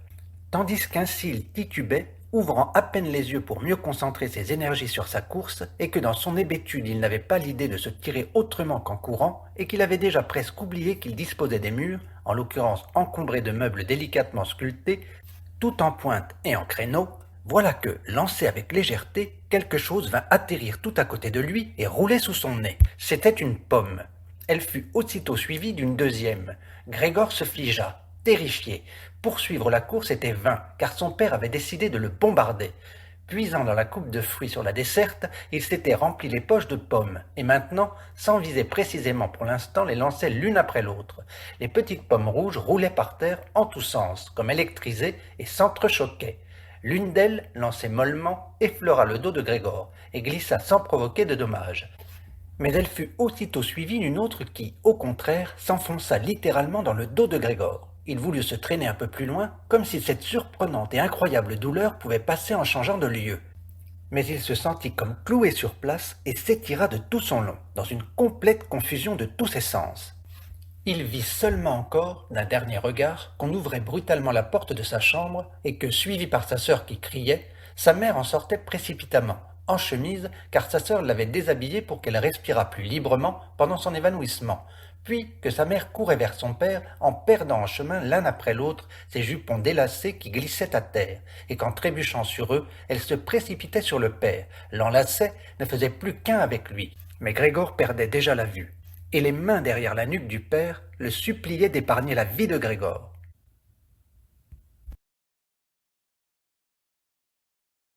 3. Cette grave blessure, dont Grégor souffrit plus d'un mois, personne n'osant enlever la pomme, elle resta comme un visible souvenir fiché dans sa chair, parut rappeler, même à son père, qu'en dépit de la forme affligeante et répugnante qu'il avait à présent, Grégor était un membre de la famille, qu'on n'avait pas le droit de le traiter en ennemi et qu'au contraire le devoir familial imposait qu'à son égard, on ravala toute aversion et l'on s'arma de patience, rien que de patience. Et si, du fait de sa blessure, Grégor avait désormais perdu pour toujours une part de sa mobilité, et que pour le moment il lui fallait, pour traverser sa chambre, comme un vieil invalide, de longues, longues minutes, quant à évoluer en hauteur, il n'en était plus question, en revanche il reçut pour cette détérioration de son état une compensation qu'il jugea tout à fait satisfaisante. C'est que régulièrement, vers le soir, on lui ouvrit la porte, donnant sur la pièce commune, porte qu'il prit l'habitude de guetter attentivement 1 heure ou 2 à l'avance, et qu'ainsi, étendu dans l'obscurité de sa chambre, invisible depuis la salle de séjour, il pouvait voir toute la famille attablée sous la lampe, et écouter ses conversations avec une sorte d'assentiment général, et donc tout autrement qu'avant. Certes, ce n'étaient plus les entretiens animés d'autrefois, ceux auxquels Grégor, dans ses petites chambres d'hôtel, songeait toujours avec un peu de nostalgie au moment où, fatigué, il devait se glisser entre des draps humides. Maintenant, tout se passait en général fort silencieusement. Le père s'endormait sur sa chaise peu après la fin du dîner. La mère et la sœur se rappelaient mutuellement de ne pas faire de bruit. La mère, courbée sous la lampe, cousait de la lingerie pour un magasin de nouveautés. La sœur, qui avait pris un emploi de vendeuse, consacrait ses soirées à apprendre la sténographie et le français, dans l'espoir de trouver un jour une meilleure place. Parfois le père se réveillait et, comme ne sachant pas qu'il avait dormi, disait à la mère « Comme tu couds longtemps ce soir encore !» Puis il se rendormait aussitôt, tandis que la mère et la sœur échangeaient des sourires las. Avec une sorte d'entêtement, le père se refusait, même en famille, à quitter son uniforme, et tandis que sa robe de chambre pendait, inutile à la patère, il sommeillait en grande tenue sur sa chaise, comme s'il était toujours prêt à assurer son service et attendait, même ici, la voix de son supérieur. En conséquence, cette tenue, qui au début déjà n'était pas neuve, perdit de sa propreté en dépit du soin qu'en prenaient la mère et la fille, et Grégor contemplait souvent des soirs durant cet uniforme constellé de taches, mais brillant de ses boutons dorés toujours astiqués, dans lequel le vieil homme dormait fort inconfortablement, et pourtant tranquillement. Dès que la pendule sonnait 10 heures, la mère s'efforçait de réveiller le père en lui parlant doucement, puis de le persuader d'aller se coucher, car cette façon de dormir n'en était pas une. Et, devant prendre son service à 6 heures, le père avait absolument besoin de vrai sommeil. Mais avec l'entêtement qui s'était emparé de lui depuis qu'il était employé, il s'obstinait régulièrement à rester encore plus longtemps à la table, quoiqu'il s'endormît immanquablement, et ce n'est qu'à grand-peine qu'on pouvait l'amener ensuite à troquer sa chaise contre son lit. La mère et la sœur pouvaient bien l'assaillir de petites exhortations, il secouait lentement la tête des quarts d'heure durant, gardait les yeux fermés et ne se levait pas. La mère le tirait par la manche, lui disait des mots doux à l'oreille, la sœur lâchait son travail pour aider sa mère, mais ça ne prenait pas. Le père ne faisait que s'affaisser encore davantage sur sa chaise. Ce n'est que quand les femmes l'empoignaient sous les bras qu'il ouvrait les yeux, regardait tour à tour la mère et la fille, et disait habituellement « Voilà ma vie, voilà le repos de mes vieux jours !» S'appuyant alors sur les deux femmes, il se levait, en faisant toute une histoire, comme si c'était à lui que sa masse pesait le plus, se laissait conduire jusqu'à la porte, faisait alors signe aux femmes de le laisser, puis continuait tout seul, tandis qu'elles s'empressaient de lâcher, qui sa couture, qui son porte-plume, pour courir derrière lui et continuer de l'aider. Dans cette famille surmenée et exténuée, qui avait le temps de s'occuper de Grégor plus qu'il n'était strictement nécessaire? Le train de maison fut réduit de plus en plus. La petite bonne fut finalement congédiée. Une gigantesque femme de ménage, tout en os, avec des cheveux blancs qui lui flottaient tout autour de la tête, vint matin et soir pour exécuter les gros travaux. tout le reste était fait par la mère, en plus de toute sa couture.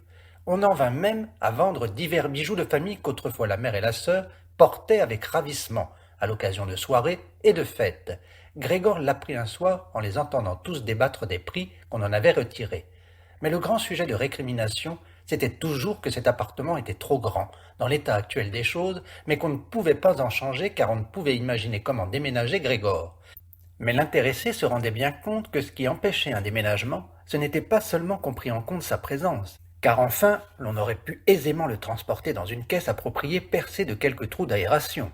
Ce qui retenait surtout sa famille de changer de logement, c'était bien plutôt qu'elle n'avait plus le moindre espoir, et estimait être victime d'un malheur sans égal, dans tout le cercle de leurs parents et de leurs connaissances. Tout ce que le monde exige de gens pauvres, ils s'en acquittaient jusqu'au bout. Le père allait chercher leur déjeuner aux petits employés de la banque. La mère s'immolait pour le linge de personnes inconnues. La sœur courait de ci de là derrière son comptoir au gré des clients qui la commandaient. Et les forces de la famille suffisaient tout juste à cela, pas davantage. Et la blessure dans le dos de Grégor recommençait à lui faire mal, comme au premier jour quand sa mère et sa sœur, ayant mis le père au lit, revenaient et laissaient en plan leur travail, se serraient l'une contre l'autre et déjà s'asseyaient joue contre joue. Et quand alors sa mère, montrant la chambre de Grégor, disait « Ferme donc cette porte, Grete !» et quand ensuite Grégor se retrouvait dans l'obscurité, tandis qu'à côté les deux femmes mêlaient leurs larmes, ou pire encore, regardaient fixement la table, sans pleurer. Grégor passait les nuits et les journées presque sans dormir. Quelquefois, il songeait qu'à la prochaine ouverture de la porte, il allait reprendre en main les affaires de la famille, tout comme naguère. Dans ses pensées surgissait à nouveau, après bien longtemps, son patron et le fondé de pouvoir, les commis et les petits apprentis, le portier, qui était tellement stupide, 2 ou 3 amis travaillant dans d'autres maisons, une femme de chambre d'un hôtel de province, souvenir fugitif et charmant, la caissière d'une chapellerie à qui il avait fait une cour sérieuse, mais trop lente. Tous ces gens apparaissaient, entremêlés d'inconnus ou de gens déjà oubliés, mais au lieu d'apporter une aide à sa famille et à lui-même, ils étaient aussi inaccessibles les uns que les autres, et il était content de les voir disparaître. D'autres fois, il n'était pas du tout d'humeur à se soucier de sa famille. Il n'éprouvait que fureur qu'on s'occupât si mal de lui. Et, quoiqu'incapable d'imaginer ce qu'il aurait eu envie de manger, il n'en forgeait pas moins des plans pour parvenir jusqu'à l'office et y prendre ce qui malgré tout lui revenait, même s'il n'avait pas faim. Sans plus réfléchir à ce qui aurait pu faire plaisir à Grégor, sa sœur poussait du pied dans sa chambre, en vitesse, avant de partir travailler le matin et l'après-midi, un plat quelconque que le soir, sans se soucier si Grégor y avait éventuellement goûté, ou si, comme c'était le cas le plus fréquent, il n'y avait pas touché, elle l'enlevait d'un coup de balai. Le ménage de la chambre, dont désormais elle s'occupait toujours le soir, n'aurait guère pu être fait plus vite. Des traînées de crasse s'étalaient sur les murs, de petits amas de poussière et d'ordures entremêlés gisaient çà et là sur le sol. Dans les premiers temps, Grégor se postait à l'arrivée de sa sœur dans tel ou tel coin précis, afin de lui exprimer une sorte de reproche par la façon dont il se plaçait. Mais sans doute aurait-il pu y rester des semaines sans que sa sœur s'améliorât pour autant, car enfin elle voyait la saleté tout aussi bien que lui, simplement elle avait décidé de la laisser. Avec cela, c'est avec une susceptibilité toute nouvelle qu'elle veillait à ce que le ménage de la chambre de Grégor lui demeurât réservé, et ce genre de susceptibilité avait gagné toute la famille. Un jour, la mère de Grégor avait soumis sa chambre à un nettoyage en grand, qui avait nécessité l'emploi de plusieurs seaux d'eau. À vrai dire, toute cette humidité offusqua Grégor aussi, qui s'étalait sur le canapé, immobile et renfrogné, mais elle en fut bien punie.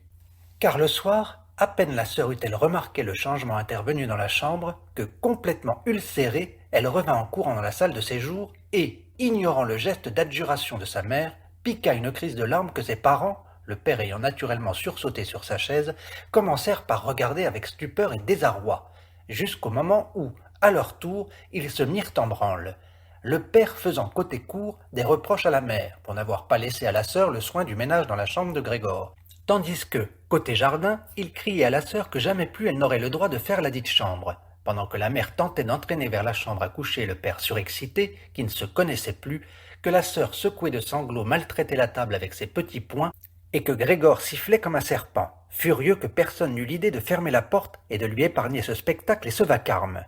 Mais même si, exténuée par son travail professionnel, la sœur s'était fatiguée de prendre soin de Grégor comme naguère, sa mère n'aurait pas eu besoin pour autant de prendre sa relève et il n'y aurait pas eu de raison que Grégor fût négligé, car il y avait maintenant la femme de ménage.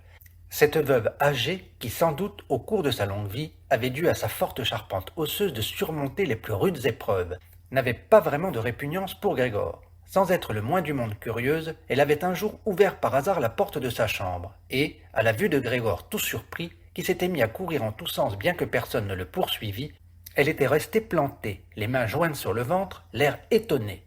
Dès lors, elle ne manqua jamais matin et soir d'entr'ouvrir un instant la porte et de jeter un coup d'œil sur Grégor. Au début, elle l'appelait même en lui parlant d'une façon qu'elle estimait sans doute gentille, lui disant par exemple « Viens un peu ici, vieux cafard » ou « Voyez-moi ce vieux cafard ». Ainsi interpellé, Grégor restait de marbre et ne bougeait pas, comme si la porte n'avait pas été ouverte. Au lieu de laisser cette femme de ménage le déranger pour rien au gré de son caprice, on aurait mieux fait de lui commander de faire sa chambre tous les jours. Un matin de bonne heure, une pluie violente frappait les vitres, peut-être déjà un signe du printemps qui arrivait. Grégor fut à ce point irrité d'entendre la femme de ménage recommencer sur le même ton qu'il fit mine de s'avancer sur elle pour l'attaquer, encore que d'une démarche lente et chancelante. Mais elle, au lieu de prendre peur, se contenta de brandir bien haut une chaise qui se trouvait près de la porte, et resta là, la bouche ouverte, avec l'intention évidente de ne la refermer qu'une fois que la chaise se serait abattue sur le dos de Grégor. « Alors, ça s'arrête là ?» dit-elle quand Grégor fit demi-tour, et elle reposa calmement la chaise dans son coin. Grégor ne mangeait à présent presque plus rien. C'est tout juste si, passant par hasard près du repas préparé, il en prenait par jeu une bouchée, la gardait dans sa bouche pendant des heures, puis généralement la recrachait. Il commença par penser que c'était la tristesse provoquée par l'état de sa chambre qui le dégoûtait de manger. Mais justement, il se fit très vite aux modifications subies par la pièce. On avait pris l'habitude, quand des choses ne trouvaient pas leur place ailleurs, de s'en débarrasser en les mettant dans sa chambre, et il y avait maintenant beaucoup de choses qui se trouvaient dans ce cas, vu qu'on avait loué une pièce de l'appartement à 3 sous-locataires. Ces messieurs austères, tous trois portaient la barbe, comme Grégor le constata un jour par une porte entr'ouverte, étaient très pointilleux sur le chapitre de l'ordre, non seulement dans leur chambre, mais dans toute la maison puisqu'enfin ils y logeaient, et en particulier dans la cuisine. Ils ne supportaient pas la pagaille, et encore moins la saleté. De plus, ils avaient apporté presque tout ce qu'il leur fallait, c'est pourquoi beaucoup de choses étaient devenues superflues. Et, bien qu'elles ne fussent pas vendables, on ne voulait pas non plus les jeter. Elles se retrouvèrent donc toutes dans la chambre de Grégor. De même que la poubelle aux cendres et en provenance de la cuisine, celle des détritus. Tout ce qui n'avait pas son utilité sur le moment, la femme de ménage, toujours extrêmement pressée, le balançait tout simplement dans la chambre de Grégor. Heureusement, Grégor ne voyait le plus souvent que l'objet en question et la main qui le tenait. La femme de ménage avait peut-être l'intention, à terme et à l'occasion, de revenir chercher ces objets ou bien de les jeter tous à la fois. Mais de fait, ils gisaient à l'endroit où ils avaient d'abord été lancés, et ils y restaient, sauf quand Grégor se faufilait à travers ce fatras et le faisait bouger, par nécessité d'abord, parce que sinon il n'avait pas de place pour évoluer, et ensuite de plus en plus par plaisir. Bien qu'au terme de telles pérégrinations, il fut fatigué et triste à mourir, et ne bougea plus pendant des heures. Comme parfois les sous-locataires prenaient aussi leur dîner à la maison, dans la salle de séjour, la porte de celle-ci restait parfois fermée. Mais Grégor s'y résignait sans peine, car bien des soirs, où elle avait été ouverte, il n'en avait pas profité. Il était au contraire resté tapi, sans que sa famille s'en aperçût, dans le coin le plus sombre de sa chambre. Mais un jour, la femme de ménage avait laissé cette porte ouverte, et celle-ci le resta même quand ces messieurs rentrèrent le soir et qu'on alluma la lumière. Ils s'assirent au bout de la table, aux places jadis occupées par Grégor, son père et sa mère, déployèrent leurs serviettes et saisirent fourchettes et couteaux. Aussitôt la mère apparut sur le seuil, portant un plat de viande, et sur ses talons la sœur, avec un plat surchargé de pommes de terre. Ces mets étaient tous fumant d'une épaisse vapeur. Les messieurs se penchèrent sur les plats qu'on posait devant eux, comme pour les examiner avant d'en manger. Et de fait, celui du milieu, qui semblait être une autorité aux yeux des deux autres, coupa en deux, dans le plat, un morceau de viande, manifestement pour s'assurer s'il était assez bien cuit et si peut-être il ne fallait pas le renvoyer à la cuisine. Il fut satisfait, et la mère et la sœur, qui l'avaient observé avec anxiété, eurent un sourire de soulagement. La famille elle-même mangeait à la cuisine. Néanmoins, avant de s'y rendre, le père entra dans la salle de séjour et fit le tour de la tablée en restant courbé, la casquette à la main. Les messieurs se levèrent, tous autant qu'ils étaient, et marmottèrent quelque chose dans leur barbe. Une fois seuls, ils mangèrent dans un silence presque parfait. Grégor trouva singulier que, parmi les divers bruits du repas, on distingua régulièrement celui des dents qui mâchaient. comme s'il s'était agi de montrer à Grégor qu'il faut des dents pour manger, et qu'on ne saurait arriver à rien avec des mâchoires sans dents, si belles soient ces mâchoires. J'ai pourtant de l'appétit, se disait Grégor soucieux, mais pas pour ces choses. Comme ces sous-locataires se nourrissent, et moi, je dépéris. Ce soir-là précisément, Grégor ne se souvenait pas d'avoir entendu le violon pendant toute cette période. Le son de l'instrument retentit dans la cuisine. Les messieurs avaient déjà fini de dîner, quand celui du milieu avait tiré de sa poche un journal, et en avait donné une feuille à chacun des deux autres. Et tous trois lisaient, bien adossés, et fumaient. Lorsque le violon se mit à jouer, ils dressèrent l'oreille, se levèrent, et sur la pointe des pieds, gagnèrent la porte de l'antichambre, où ils restèrent debout, serrés l'un contre l'autre. On avait dû les entendre depuis la cuisine, car le père cria « Cette musique importune peut-être ces messieurs. Elle peut cesser immédiatement. » « Au contraire, dit le monsieur du milieu, est-ce que la demoiselle ne veut pas venir nous rejoindre et jouer dans cette pièce, où c'est tout de même bien plus confortable et sympathique ?»« Mais certainement, dit le père comme si c'était lui le violoniste. Les messieurs réintégrèrent la pièce et attendirent. On vit bientôt arriver le père avec le pupitre, la mère avec la partition et la sœur avec son violon. La sœur s'apprêta calmement à jouer. Ses parents, qui n'avaient jamais loué de chambre auparavant et poussaient donc trop loin la courtoisie envers leurs locataires, n'osèrent pas s'asseoir sur leur propre chaise. Le père s'accota à la porte, la main droite glissée entre deux boutons de sa veste d'uniforme qu'il avait refermée. Quant à la mère, l'un des messieurs lui offrit une chaise, et comme elle la laissa là où il l'avait par hasard placée, elle se retrouva assise à l'écart, dans un coin. La sœur se mit à jouer. Le père et la mère suivaient attentivement, chacun de son côté, les mouvements de ses mains. Grégor, attiré par la musique, s'était risqué à s'avancer un peu et avait déjà la tête dans la salle de séjour. Il ne s'étonnait guère d'avoir si peu d'égards pour les autres ces derniers temps. Naguère, ces égards avaient fait sa fierté, et pourtant il aurait eu tout lieu de se cacher, surtout maintenant, car du fait de la poussière qu'il y avait partout dans sa chambre et qui volait au moindre mouvement, il était couvert de poussière lui aussi. Sur son dos et ses flancs, il traînait avec lui des fils, des cheveux, des débris alimentaires. Il était bien trop indifférent à tout pour se mettre sur le dos et se frotter au tapis, comme il le faisait auparavant plusieurs fois par jour. Et en dépit de l'état où il était, il n'éprouva aucune gêne à s'engager un peu sur le parquet immaculé de la salle de séjour. Du reste, personne ne se souciait de lui. La famille était toute occupée par le violon. Les sous-locataires, en revanche, qui avaient commencé par se planter, les mains dans les poches de leurs pantalons, beaucoup trop près du pupitre de la sœur, au point de tous pouvoir suivre la partition, ce qui ne pouvait assurément que gêner l'exécutante, se retirèrent bientôt du côté de la fenêtre en devisant à mi-voix, tête penchée, et restèrent là-bas observés par le père avec inquiétude. On avait vraiment l'impression un peu trop nette qu'ils avaient espéré entendre bien jouer, ou agréablement, et qu'ils étaient déçus qu'ils avaient assez de tout ce numéro et que c'était par pure courtoisie qu'ils laissaient encore troubler leur tranquillité. En particulier, la façon qu'ils avaient tous de rejeter la fumée de leurs cigares vers le haut, par le nez et par la bouche, démontrait une extrême nervosité. Et pourtant, la sœur de Grégor jouait si bien. Son visage était incliné sur le côté, ses regards suivaient la portée en la scrutant d'un air triste. Grégor avança encore un peu, tenant la tête au ras du sol, afin de croiser éventuellement le regard de sa sœur. Était-il une bête pour être à ce point ému par la musique ? Il avait le sentiment d'apercevoir le chemin conduisant à la nourriture inconnue, dont il avait le désir. Il était résolu à s'avancer jusqu'à sa sœur, à tirer sur sa jupe et à lui suggérer par là de bien vouloir venir dans sa chambre avec son violon, car personne ici ne mérita qu'elle jouât comme lui entendait le mériter. Il ne la laisserait plus sortir de sa chambre, du moins tant qu'il vivrait. Son apparence effrayante le servirait pour la première fois. Il serait en même temps à toutes les portes de sa chambre, crachant comme un chat à la figure des agresseurs. Mais il ne faudrait pas que sa sœur restât par contrainte. Elle demeurerait de son plein gré auprès de lui. Elle serait assise à ses côtés sur le canapé. Elle inclinerait vers lui son oreille, et alors il lui confierait avoir eu la ferme intention de l'envoyer au conservatoire. Il lui dirait que, si le malheur ne s'était pas produit entre-temps, il l'aurait annoncé à tous au Noël dernier. Noël était bien déjà passé, n'est-ce pas, en ignorant toutes les objections. Après cette déclaration, sa sœur attendrie fondrait en larmes, et Grégor se hisserait jusqu'à son épaule et l'embrasserait dans le cou, lequel, depuis qu'elle travaillait au magasin, elle portait dégagé, sans ruban ni col. « Monsieur Samsa !» lança au père le monsieur du milieu, en montrant du doigt, sans un mot de plus, Grégor qui progressait lentement. Le violon se tut. Le monsieur hocha d'abord la tête en adressant un sourire à ses amis.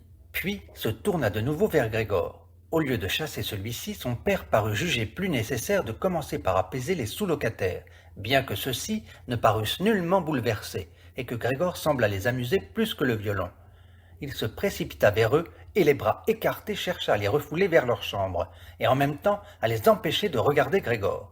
Ils commencèrent effectivement à se fâcher quelque peu, sans qu'on sût trop bien si c'était à propos du comportement du père ou parce qu'ils découvraient maintenant qu'ils avaient eu, sans le savoir, un voisin de chambre comme Grégor. Ils exigeaient du père des explications, levaient les bras à leur tour, tiraient nerveusement sur leur barbe et ne reculaient que lentement en direction de leur chambre. Entre-temps, la sœur avait surmonté l'hébétude où elle avait été plongée après la brusque interruption de sa musique, et, après un moment pendant lequel elle avait tenu l'instrument et l'archet au bout de ses mains molles, en continuant de regarder la partition comme si elle jouait encore, elle s'était ressaisie d'un coup, avait posé le violon sur les genoux de sa mère, laquelle était toujours sur sa chaise et respirait à grand-peine, en haletant laborieusement, et avait filé dans la pièce voisine, dont les messieurs approchaient déjà plus rapidement sous les injonctions du père. Sous les mains expertes de Grete, on y vit alors voler en l'air les couvertures et les oreillers des lits, qui trouvaient leur bonne ordonnance. Avant même que les messieurs eussent atteint la chambre, elle avait fini leur couverture et s'éclipsait. Le père semblait à ce point repris par son entêtement qu'il en oubliait tout le respect qu'il devait malgré tout à ses pensionnaires. Il ne faisait que les presser encore, jusqu'au moment où, déjà sur le seuil de la chambre, le monsieur du milieu tapa du pied avec un bruit de tonnerre, stoppant ainsi le père. « Je déclare, dit-il en levant la main et en cherchant des yeux aussi la mère et la sœur, qu'étant donné les conditions révoltantes qui règnent dans cet appartement et cette famille, et en disant cela, il cracha résolument sur le sol. Je vous donne mon congé, séance tenante. Il va de soi que même pour les jours où j'ai logé ici, je ne vous verserai pas un sou. En revanche, je n'exclus pas de faire valoir à votre encontre des droits, facilement démontrables, croyez-moi, à dédommagement. Il se tut et regarda droit devant lui, comme s'il attendait quelque chose. Effectivement, ses deux amis déclarèrent sans plus tarder. « Nous aussi, nous donnons congé, séance tenante. » Là-dessus, il empoigna le bec de canne et referma la porte avec fracas. Le père tituba jusqu'à sa chaise en tâtonnant, et s'y laissa tomber. On aurait pu croire qu'il prenait ses aises pour l'un de ses habituels petits sommes d'après-dîner, mais le violent hochement de sa tête branlante montrait qu'il ne dormait nullement. Pendant tout ce temps, Grégor s'était tenu coi à l'endroit même où les messieurs l'avaient surpris. La déception de voir son plan échouer, mais peut-être aussi la faiblesse résultant de son jeûne prolongé, le rendait incapable de se mouvoir.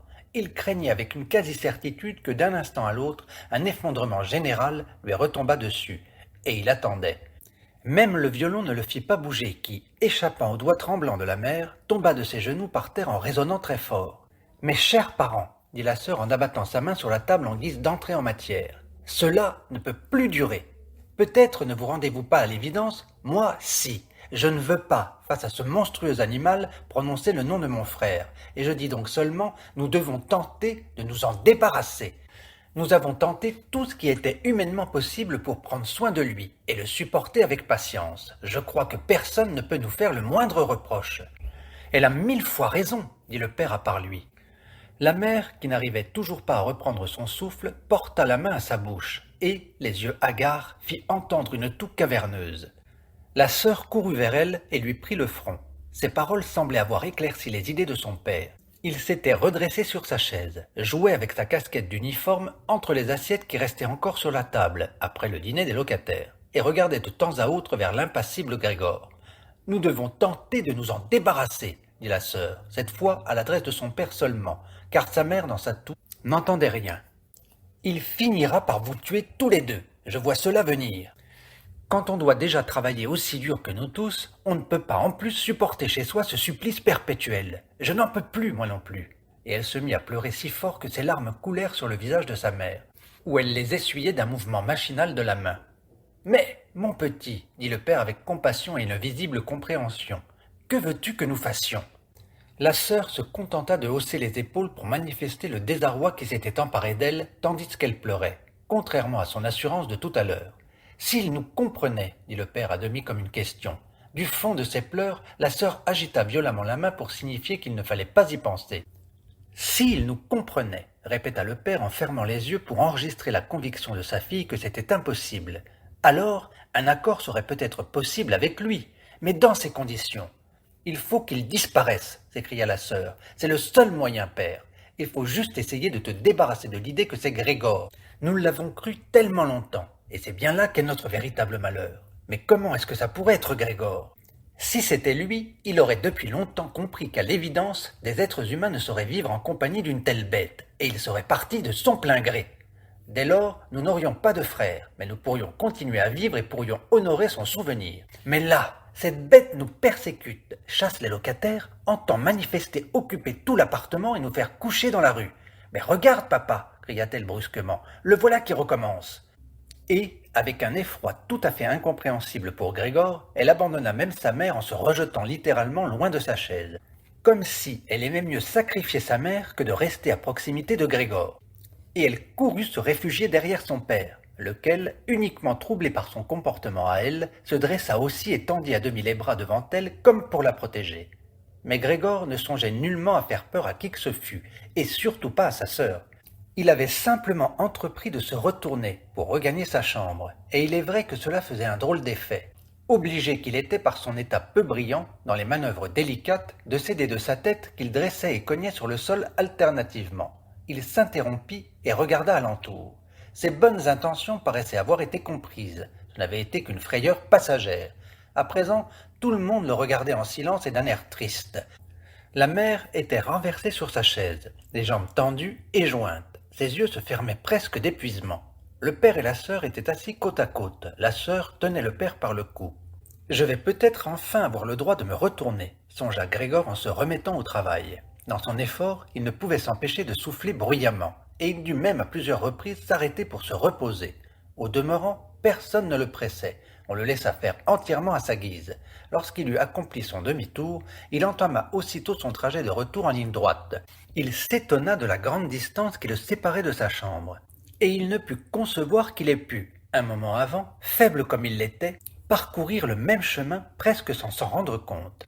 Uniquement et constamment soucieux de ramper vite, c'est à peine s'il nota que nulle parole, nulle exclamation de sa famille ne venait le troubler. C'est seulement une fois sur le seuil de sa chambre qu'il tourna la tête, pas complètement car il sentait son cou devenir raide, et put tout de même encore voir que derrière lui, rien n'avait changé. Simplement sa sœur s'était levée. Son dernier regard effleura sa mère, qui maintenant s'était endormie tout à fait. À peine fut-il à l'intérieur de sa chambre que la porte en fut précipitamment claquée et fermée à double tour. Ce bruit inopiné derrière lui fit une telle peur à Grégor que ses petites pattes cédèrent sous lui. C'était sa sœur qui s'était ainsi précipitée. Elle s'était tenue debout à l'avance et avait attendu, puis elle avait bondi sur la pointe des pieds. Grégor ne l'avait pas du tout entendu venir, et tout en tournant la clé dans la serrure, elle lança à ses parents un « Enfin !» Et maintenant, se demanda Grégor en regardant autour de lui dans l'obscurité. Il découvrit bientôt qu'à présent il ne pouvait plus bouger du tout. Il n'en fut pas surpris. C'était bien plutôt d'avoir pu jusque-là se propulser effectivement sur ses petites pattes grêles, qui lui paraissaient peu naturelles. Au demeurant, il éprouvait un relatif bien-être. Il avait certes des douleurs dans tout le corps, mais il avait l'impression qu'elles devenaient peu à peu de plus en plus faibles, et qu'elles finiraient par passer tout à fait. La pomme pourrie dans son dos et la région enflammée tout autour, sous leur couche de poussière molle, ne se sentaient déjà plus guère. Il repensa à sa famille avec attendrissement et amour. L'idée qu'il devait disparaître était encore plus ancrée, si c'était possible, chez lui que chez sa sœur. Il demeura dans cet état de songerie creuse et paisible jusqu'au moment où 3 heures du matin sonnèrent au clocher. Il vit encore la clarté qui commençait de se répandre devant la fenêtre, au dehors. Puis, malgré lui, sa tête retomba tout à fait, et ses narines laissèrent s'échapper faiblement son dernier souffle. Quand, de bon matin, la femme de ménage arriva, à force d'énergie et de diligence, quoiqu'on l'eût souvent priée de s'en abstenir, elle faisait claquer si fort toutes les portes que dans tout l'appartement, il n'était plus possible de dormir tranquille dès qu'elle était là. Et qu'elle fit à Grégor sa brève visite habituelle, elle ne lui trouva tout d'abord rien de particulier. Elle pensa que c'était exprès qu'il restait ainsi sans bouger, et qu'il faisait la tête. Elle était convaincue qu'il était fort intelligent. Comme il se trouvait qu'elle tenait à la main le grand balai, elle s'en servit pour essayer de chatouiller Grégor depuis la porte. Comme cela ne donnait rien non plus, elle en fut agacée et lui donna une petite bourrade, et ce n'est que quand elle l'eut poussé et déplacé sans rencontrer de résistance qu'elle commença à tiquer. Ayant bientôt vu de quoi il retournait, Elle ouvrit de grands yeux, siffla entre ses dents, mais sans plus tarder alla ouvrir d'un grand coup la porte de la chambre à coucher, et cria dans l'obscurité d'une voix forte. « Venez un peu voir ça! Il est crevé! Il est là-bas par terre! Tout ce qu'il y a de plus crevé !» Le couple Samsa était assis bien droit dans son lit, et avait du mal à surmonter la frayeur que lui avait causée la femme de ménage avant même de saisir la nouvelle annoncée. Ensuite, monsieur et madame Samsa, chacun de son côté, sortirent du lit. Monsieur Samsa se jeta la couverture sur les épaules, madame Samsa apparut en simple chemise de nuit. C'est dans cette tenue qu'ils entrèrent chez Grégor.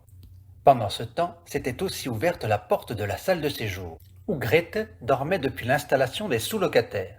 Elle était habillée de pied en cap, comme si elle n'avait pas dormi. La pâleur de son visage semblait le confirmer. « Mort !» dit madame Samsa en levant vers la femme de ménage un regard interrogateur, bien qu'elle pût s'en assurer elle-même, et même le voir sans avoir besoin de s'en assurer. « Je pense bien !» dit la femme de ménage, et pour bien le montrer, elle poussa encore le cadavre de Grégor d'un grand coup de balai sur le côté.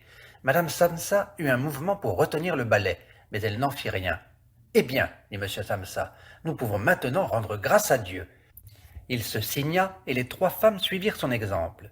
Grete, qui ne quittait pas des yeux le cadavre, dit « Voyez comme il était maigre. Cela faisait d'ailleurs bien longtemps qu'il ne mangeait rien. Les plats repartaient tels qu'ils étaient arrivés. » De fait, le corps de Grégor était complètement plat et sec. On ne s'en rendait bien compte que maintenant, parce qu'il n'était plus rehaussé par les petites pattes et que rien d'autre ne détournait le regard. « Grete, viens donc un moment dans notre chambre, dit madame Samsa avec un sourire mélancolique. Et Grete, non sans se retourner encore vers le cadavre, suivit ses parents dans la chambre à coucher. La femme de ménage referma la porte et ouvrit en grand la fenêtre. Bien qu'il fût tôt dans la matinée, l'air frais était déjà mêlé d'un peu de tiédeur. C'est qu'on était déjà fin mars.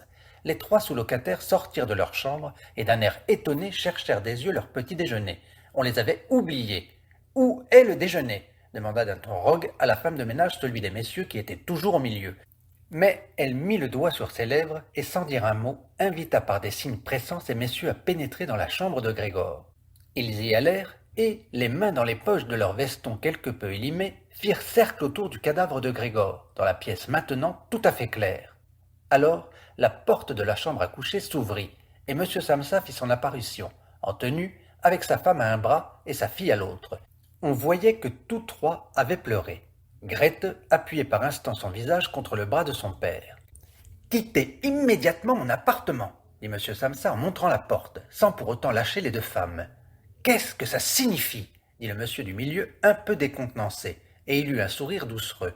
Les deux autres avaient les mains croisées derrière le dos et ne cessaient de les frotter l'une contre l'autre, comme s'ils se régalaient d'avance d'une grande altercation, mais qui ne pouvait que tourner à leur avantage. « Cela signifie exactement ce que je viens de dire, » répondit M. Samsa, et, son escorte féminine et lui restant sur un seul rang, il marcha vers le monsieur. Celui-ci commença par rester là sans rien dire, en regardant à terre, comme si dans sa tête les choses se remettaient dans un autre ordre. « Eh bien, donc, nous partons !» dit-il ensuite en relevant les yeux vers M. Samsa, comme si, dans un brusque accès d'humilité, il quittait de rechef son approbation même pour cette décision-là. M. Samsa se contenta d'opiner plusieurs fois brièvement de la tête en ouvrant grand les yeux. Sur quoi, effectivement, le monsieur gagna aussitôt à grands pas l'antichambre. Ses deux amis, qui depuis déjà un petit moment avaient les mains tranquilles et l'oreille aux aguets, sautillèrent carrément sur ses talons, comme craignant que M. Samsa les précédât dans l'antichambre et compromît le contact entre leur chef et eux. Dans l'antichambre, ils prirent tous trois leurs chapeaux au porte-manteau, tirèrent leur canne du porte-parapluie, s'inclinèrent en silence et quittèrent l'appartement. Animé d'une méfiance qui se révéla sans aucun fondement, M. Samsa s'avança sur le palier avec les deux femmes. Penchés sur la rampe, ils regardèrent les trois messieurs descendre, lentement certes, mais sans s'arrêter, le long escalier, et les virent à chaque étage disparaître dans une certaine courbe de la cage, pour en ressortir au bout de quelques instants. Plus ils descendaient, plus s'amenuisait l'intérêt que leur portait la famille Samsa. Et quand ils croisèrent un garçon boucher qui, portant fièrement son panier sur la tête, s'éleva rapidement bien au-dessus d'eux, M. Samsa ne tarda pas à s'écarter de la rampe avec les deux femmes, et ils rentrèrent tous dans leur appartement avec une sorte de soulagement. Ils décidèrent de consacrer la journée au repos et à la promenade. Non seulement ils avaient mérité ce petit congé, mais ils en avaient même absolument besoin. Ils se mirent donc à la table et écrivirent 3 lettres d'excuses. M. Samsa à sa direction, Mme Samsa à son bailleur d'ouvrage et Grete à son chef du personnel. Pendant qu'ils écrivaient, la femme de ménage entra pour dire qu'elle s'en allait, car son travail de la matinée était achevé. Tous les trois se contentèrent d'abord d'opiner de la tête sans lever les yeux de leurs lettres, mais comme la femme ne faisait toujours pas mine de se retirer, alors on se redressa d'un air agacé. « Eh bien » demanda M. Samsa. La femme de ménage était plantée sur le seuil et souriait comme si elle avait un grand bonheur à annoncer à la famille, mais qu'elle ne le ferait que si on la questionnait à fond.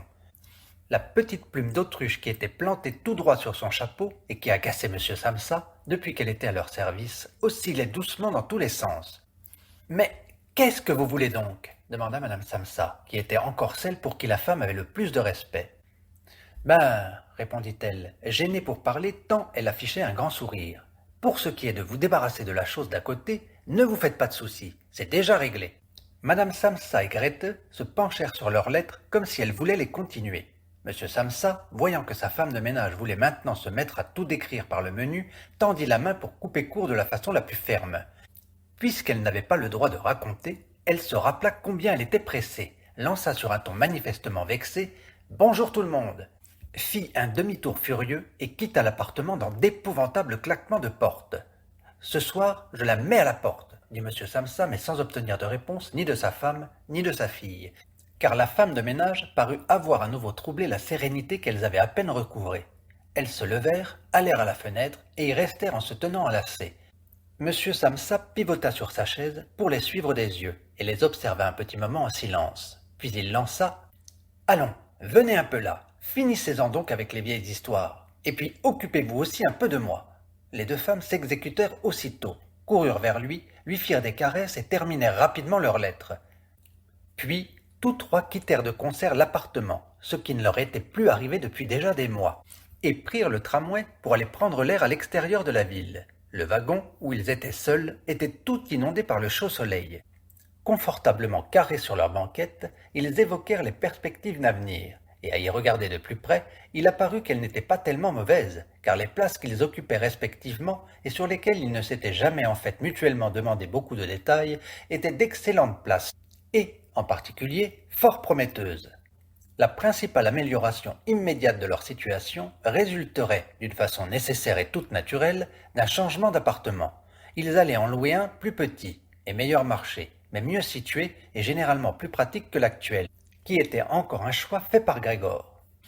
Tandis qu'ils devisaient ainsi, M. et Mme Samsa, à la vue de leur fille qui s'animait de plus en plus, songèrent presque simultanément que, ces derniers temps, en dépit des corvées et des tourments qui avaient fait pâlir ses joues, elle s'était épanouie et était devenue un beau brin de fille.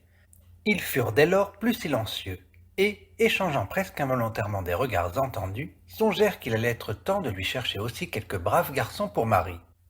Et ce fut pour eux comme la confirmation de ses rêves nouveaux et de ses bonnes intentions, lorsqu'en arrivant à destination, ils virent leur fille se lever la première et étirer son jeune corps.